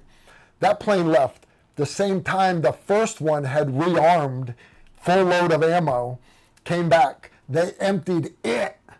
And then the next one, the second one, rearmed, it came back, and it was almost empty when the sun started to come up, so it had to leave. AC-130s don't fly during the day. So anyways, the colonel, I'm standing there, and they're like, I got no idea where all these bad guys come from. Where did all these bad guys come from? And all the intel guys are like, we got no idea. We had no idea that there was an army of almost 1,000 guys somewhere in this country.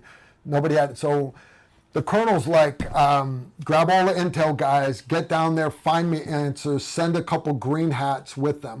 He wants a couple green berets to go with all the intel weenies. And of course, all the green berets there that are flying computers and stuff, they're all stuck at headquarters. They're like, I'll go. And I had literally just walked, I still had my body armor on. I had just flown in. I'm like, I'll go. They're like, you just got here. I'm like, my rifle's zeroed. I've already got crypto in my radio, and I don't have a job. You guys all have jobs. The colonel's like, Erickson's going. Take JW from GSB and the major, you guys get going. So we got on helicopters right away. We flew down to Najaf. Well, the next morning we go out there, and I got combat camera with me, couple support kids, intel guys, this intel captain, and there's just dead people there's unexploded ordnance laying everywhere. You understand those Spectre gunships, the 25 millimeter Gatling guns, and then they got a 40 millimeter Balfours and the 105 howitzer. they've got less than a 1% dud rate. Less than 1%. That's shooting from 10,000 feet. There are duds everywhere, to give you an idea how many rounds they shot. So anyways, we're out there, and there's a trench that goes all the way around the thing. I want to say it's like 400 meters on each wall. So I'm like, all right, JW, you go that way, we're going to go this way. And what we're going to do, take the dead guys, and we're going to collect their cell phones, wallets, and everything, and we'll take a picture of them, and we're going to build a database. So I get there, and I got to my first dead guy right beginning of the ditch, and I pull the guy's wallet, phone, I toss him to the captain. I got combat camera. I'm like, all right, here, I'm going to hold his ID next to him. I'm holding the guy up, like you're holding the head of a deer up, right? Holding his ID next. And the combat camera kid looks at me and he goes, First Sergeant, I just want you to know this is the first time I've ever seen a dead body. And I'm like, well, Woodchuck, you better get used to it because we got a whole row. We got 400 meters of dead guys here. So anyways, we're going down the line, and we come around. Now remember, these guys are fighting, and then the Air Force would come bomb them. And but then the Air Force would run out of bombs. They'd leave. They'd come back 10, 15, 20 minutes later, and they drop another bomb. So I come around. I'm down in the ditch. And one of my buddies, Jimmy Adams, he says he's got a thumb drive that's got like 600 photos of Sergeant Major Erickson holding dead guys up by their ears. That he got a copy of the combat camera guys' footage. I don't have any of them. I think I got 3 or 4 pictures. But yeah, we took, I think they took about 600 pictures that day. Just my combat camera kid. It's a long story, guys. You want the full story, you got to read it on or watch the video on Patreon. But anyways, I'm at this one part of the ditch, and I'm going down the ditch, and a lot of these guys have been buried by dirt thrown from other bombs and stuff. But one guy is sitting there, Indian style. He's got his legs crossed in front of him, and he's sitting there, and his hand is sitting on his knee. He's got his hand sitting on his knee like this, and there's a little bite of the last bite of a Snickers bar, and it's got all the teeth marks in it where he's literally just took a bite and sat his hand down on his knee, and a piece of shrapnel had hit him in the forehead, and literally, I mean, you could stick 4 fingers in this kid's forehead, and he's just laid back, eyes still open, and his fingers are like right there on the edges of the Snickers bar, right on his knee. And J.W. Wright, this other first sergeant, great Green Beret buddy of mine, him and his major just happened to step up the top of the berm. They're like, Erickson, how you doing, buddy? And I said, hey, get a load of this, man. Look at this. This guy still got the last bite of a Snickers bar right here. He didn't even get to finish his Snickers bar. And they both looked at each other and they went, not going anywhere for a while. And I just broke out laughing. Anyways, that's me sharing one of those one-liners with you guys. Yeah, we have a twisted sense of humor on occasion. But yeah, there's so many one-liners in combat that we love the old Arnold Schwarzenegger movies, like Commando and the old Rambo movies. There's so many good one-liners. There's just so many one-liners. I know these men, Green Berets from Fort Bragg. What are they doing here? There's just so many funny things out there. This is from Holly Movie Star 2 Bones. Now that the NFA stamp is 0, is a short-barreled rifle worth having? If they completely do away with the NFA, yes. But for right now, I'm going to say no. Here's why. It's not about the money. You can take again, I'm on YouTube, so I'm not allowed to touch these guns. I have a short-barreled rifle right there that's not registered because it has a pistol brace on it. I'm allowed to take that. across state lines, no big deal because it's a pistol brace. I have guys that show up at classes all the time with pistol braces. Nobody ever puts the brace on their arm. Everybody puts it up against their shoulder. Everybody knows you're doing it. I have one registered short-barreled rifle. It is got my 10.5-inch LaRue upper on it. It's a 5.56 gun. It's actually got a forced reset trigger in it. It is registered short-barreled rifle. It's got a nice Veltor stock on it. Great gun, legal. I've got the tax stamp in the safe with all my other ATF tax stamps. I've got a stack of tax stamps. A suppressor you're allowed to cross state lines with without letting the ATF know.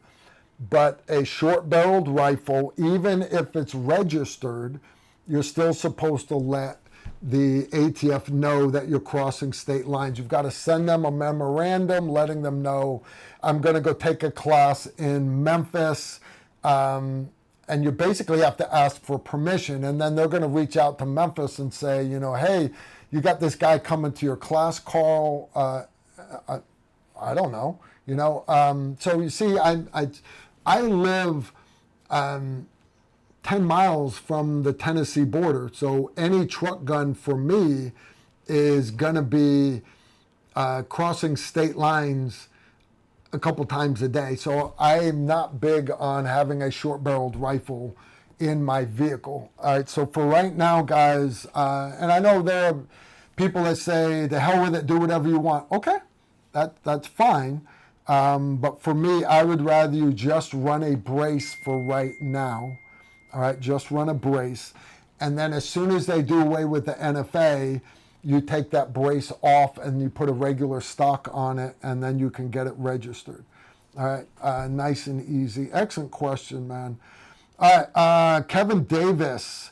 Can anyone tell me I have a 7mm, I believe, Argentina Mauser assembly of 2 handshaking stamp? Does anybody know anything about it? Ooh, that's some of that military and gun history stuff right there. Honest, I don't know anything about it, but the cool part about AI now is there's AI programs that you can actually put a picture into, and that's the best direction I would point you to deal with. All right. Have AI hunt it down for you. If they can't do it, then start finding one of those like antique guns blogs. Like AR15.com is a blog for AR style guns. The Sniper Hide is a forum for snipers. There are forums for other types of guns also. And just get in there and say, hey, I'm new. This is what I've got. Does anybody know anything about it? And Kevin, I guarantee you they'll be able to hook you up with that. Me personally, I don't know. All right, my Uncle James is back, 200 bones. Guys, isn't that awesome? Don't you love to see the color red on the screen? Carl, how do you handle the blowback from the suppressor with a piston-driven platform? I use a full flow-through with no back pressure. We already covered this one, James. We already did that, man. Caleb, for all you do. Thank you, Caleb. Man, Caleb threw down 300 bones minus shipping and handling. Wow, that's so cool. James, not to be outdone, came back. I'm asking all of you to do a super chat at any level you can. This platform has given Carl more trouble than anyone else that I follow. The knowledge Carl shares is worth every penny. I've been with him for 7 years and it's worth every penny. James, from the bottom of my heart, buddy, sincerely, thank you so much. Guys, I love seeing it. The Donut, Mr. James Swain told me to. Donut threw down 20 bones. Donut, thank you, buddy. 5 bones. Thanks, Carl and the team, for the knowledge you share. That's from Quavadis 5036. Thanks, dude. I appreciate it. No, that's awesome. David Bobine, not to be outdone, threw down $100 minus shipping and handling for the Carl Fund. Whew. All right, and nice. I'm digging this. I like it when you guys do shit like that. All right, we got a couple more just came in. Boomer Sooner. That's from Alec F1. He threw down 5 bones. Thank you, thank you. And then Beardo Grizzly threw down 5 bones. Highly recommend anyone who hasn't already joined Tactical Rifleman Patreon, do it. Carl's story time post alone are worth the price of admission. Guys, if you're not familiar with Patreon, because I'm not big on paying for shit, the World Wide Web. I love how everything is free. I love that. I love that I can go to YouTube, put in clean me espresso Breville coffee maker, and it shows me how to clean my coffee maker. Okay, cool. I love those free little shorts. Perfect. But yeah, it costs a lot of money, a lot of money to can you guys see that Benelli shotgun right over there? Can you guys see that Benelli? For me to film that video, I'm going to put almost 1,000 rounds through that Benelli. And it's... where does that money come from? It comes out of my wife's purse, basically. So there's a channel called Patreon, and you go to patreon.com, and let's say you like Indian pottery. You can find a starving artist that makes Indian pottery on Patreon, and you can support them, and they'll send you pictures of their Indian pottery, okay? Well, so anyways, we got demonetized on YouTube. We don't make anything on YouTube. And Heather, she's the editor for the film crew up in New York City. She's like, you should do a Patreon. I'm like, what's a Patreon? She's explaining this to me. If you like, let's say you like Indian pottery, you could. And I'm like, that's gay. But then I thought about it, and I was like, okay, so how do we do this? So they're like, well, for $2 a month, you can give them like a quick tip. Okay, $5 a month, do like story time. $10 a month, you get a question and answer video. $20 a month, you'll do like a Zoom. And then they were like, at 200, and they're like, hey, so we made, and as a joke, we made it as a joke. We did a $1,000 a month one that if someone signed up for, it was meant to be a joke, right? If you did $1,000 a month, you would get a video of Carl singing the Star Spangled Banner in the shower wearing nothing but his gun belt, right? And we wrote it all up as that last part's a joke, right? Because nobody's going to pay $1,000 a month. And Heather goes, ooh, Carl's going to be singing a lot. And I'm like, what are you talking about? She's like, Tactical Rifleman, you got a bit of a gay following. There's some people that think Carl's attractive. So I'm like, no, we're not doing my wife is not gonna let gay guys see me in the shower. No, that's so anyway. So we changed it to if you did $1,000 a month, you got to like help us pick out titles for videos and stuff. And we actually got a guy that signed up for $1,000 a month for about a year. He did it for about a year, and he said, "Carl, I'm helping you get your channel off the ground." He did it to support us for a while, and then he went away. But I have a number of Medal of Honor patrons. A couple of them are in the chat room, and they. We're supposed to do like a range day once a year. And I ask them every summer, hey, what day do you want to do range day? And all of them are like, Carl, I don't want to do range day. I'm just going to keep supporting you. Okay, cool. But they are correct when they say there is a lot of great content. So for the cost of a cup of coffee, $1,000 and in some skinny jeans. Now, if I got a couple $1,000 a month patrons, I would leave it up to them, and who knows, I might sing the Star Spangled Banner in skinny jeans. Maybe I'll sing it in the shower, but it wouldn't be for a dude. I'm not singing the Star Spangled Banner in the shower for a dude. That would be rude and wrong. All right. Anyways, but we do, for example, I just did a quick tip video. Wasn't so quick. It's the video is over an hour long. We talk about checklists and shit hits the fan type stuff. You're interested? Go to patreon.com. Today I released Story Time with Carl, and I talked about a deployment to Bahrain. That's a little island country off the coast of Saudi Arabia, and I talked about how I spent all this time learning how to shoot through glass, both vehicle glass and building glass, single pane, double pane, triple pane. Anyways, that video is about an hour long also. So anyways, it's good content that I don't put up on regular YouTube. It's not open to the public.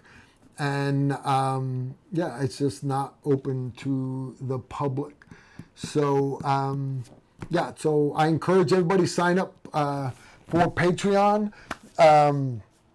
I have very few people cancel their Patreon, but what usually happens is, like your credit card, you'll end up having to get a new credit card. It's got a different number. The auto pay doesn't go through. So my Patreon every month continues to go down and down and down, and it's just part of it.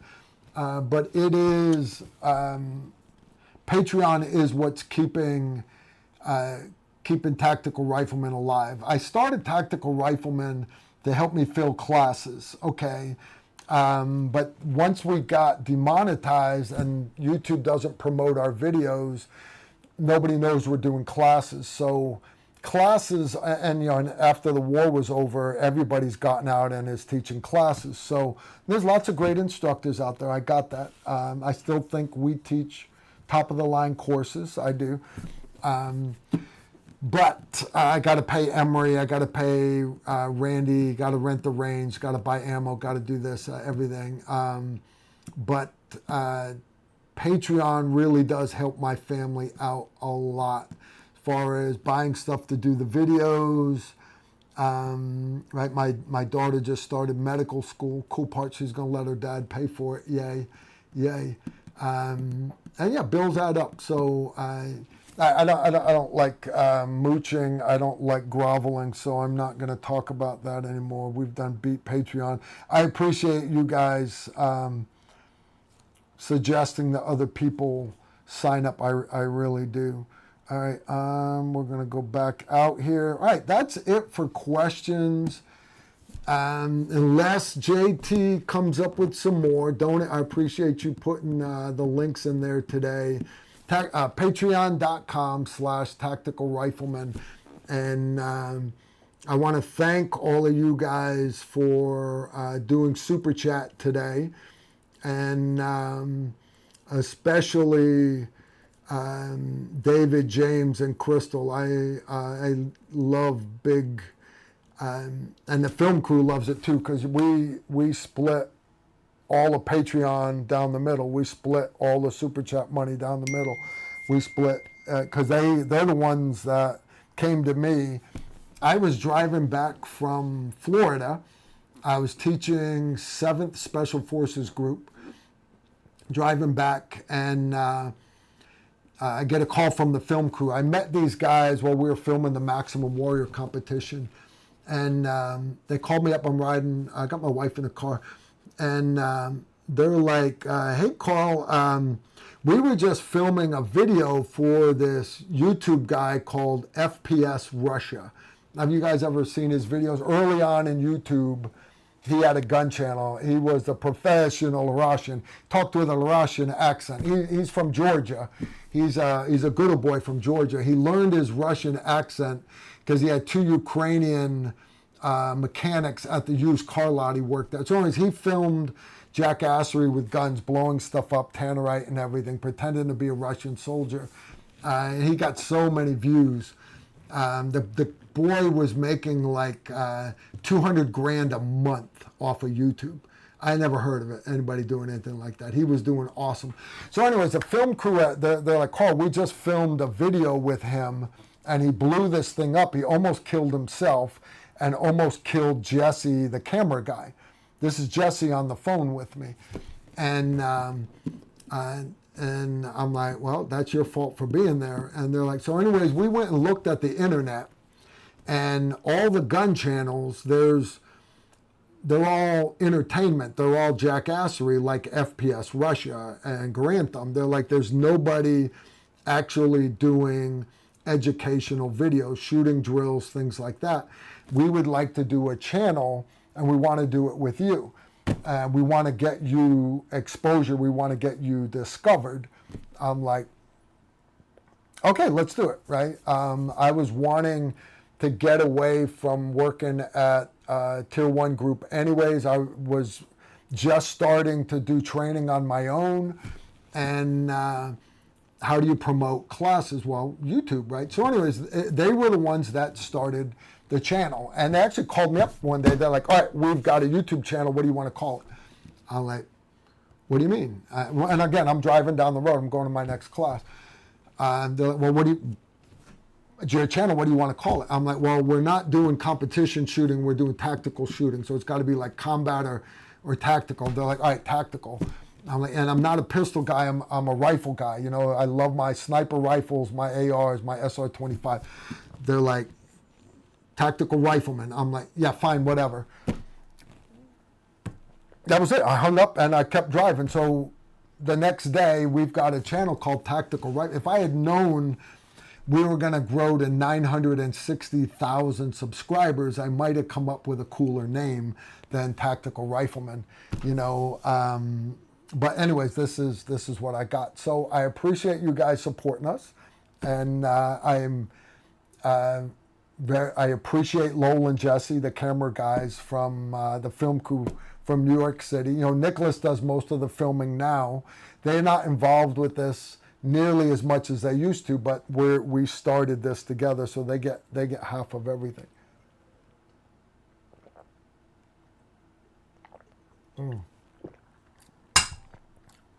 Just enough Malibu rum in there. All right, Mr. Merck is here. That's awesome. He likes the name Tactical Rifle. I appreciate you guys supporting me. I really do. As far as classes that I've got coming up, guys, like I said, I've got low light, no light shooting this weekend. It's sold out. Don't even worry about it.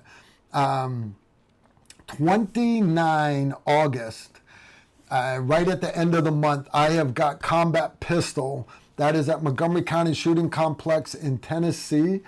And that class is only half full. I would love to have people. It's a Saturday, one-day class. I would love to have a bunch of people sign up for that class. Plenty of room in that class. But from there, we're going, like I said, Mountain Readiness, September classes. Battle Rifle 1 and 2 are almost full. I got a couple slots left for them. Carbine Zero Mastery the day prior is almost empty, which is okay because that's to get ready for Battle Rifle 1 and 2, but that's an important class, very, very important class. And then I've got all kinds of classes through September. October is classes also. I don't need to pimp all of that stuff. So I've talked about what I wanted to talk about tonight. I'm going to do one. I had another question come in. All right, let's see what we got here. All right, I already did that one. This one is from Tracker 1265. Call any updates on the SIG pistols or the new combat rifles? SIG pistols. If you're talking about the P320s, I know guys that have tried to make them go off, like beat on them hard, and they can't get them to go off. As far as the new combat rifles, yeah, they're having the 6.8 by 51. You guys know it as the 277 Sig Fury, the M7 battle rifle. They are having a ton of problems with that gun. They love the belt fed, the M250, because it doesn't have to be that accurate. It's pray and spray, right? But it's having issues too. But the rifle, yeah, it's not hitting any of its benchmarks accuracy-wise, weight, this, that, and the other. So they're coming out with the M8. Anyways, before you completely write it off and say it's a waste of taxpayers' money, understand when the M16s came out during Vietnam, they had a lot of problems with them also. I am not saying we need to go back to a battle rifle and get away from an assault rifle. The whole reason of the assault rifle was the MSG 40 whatever, the German assault rifle in World War II. The Americans and the Russians at the end of the war both agreed that it's got more range than a pistol subgun, like a grease gun, and it's easier to maneuver with and better for CQB than an M1 Garand. So the Russians went with a AK-47. We ended up going with the M16. By definition, guys, an assault rifle, by definition, is a select fire carbine that fires an intermediate cartridge. So in other words, not a 30-06, not a pistol, something in the middle, 5.56, 7.62 by 39, 6.8, stuff like that. So for people to say the M4 and the AR-15 is not an assault rifle, I understand that you don't want to hear that out loud because, you know, that's what the anti-gun people are saying. It's an assault rifle. It's an assault rifle. It's bad.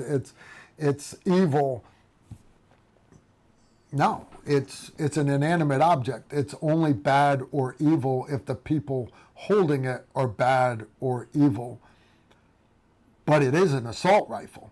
And I believe all of you have the right, the God-given right, to own a full auto assault rifle. That you should be able to own it. That's just me. So anyways, I've earned the right to give you my honest opinion. And if I hurt people's feelings, yeah, that's basically a daily basis for me right here. Yeah, the STG-44 is what I'm talking about. Thanks, John. I always count on John Massey to save the day for me.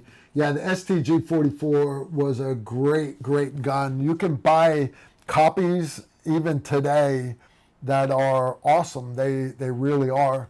But there's so many great guns out there.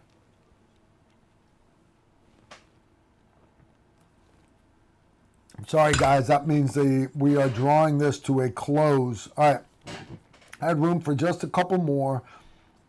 I think that we are all caught up. All right, so we're going to wrap this up for tonight. Next Tuesday, we are going to be back here again. It is going to be awesome. All right, I appreciate everybody hanging out with us tonight. And for you that are watching this pre-recorded live stream tomorrow, you missed out, so mark your calendar.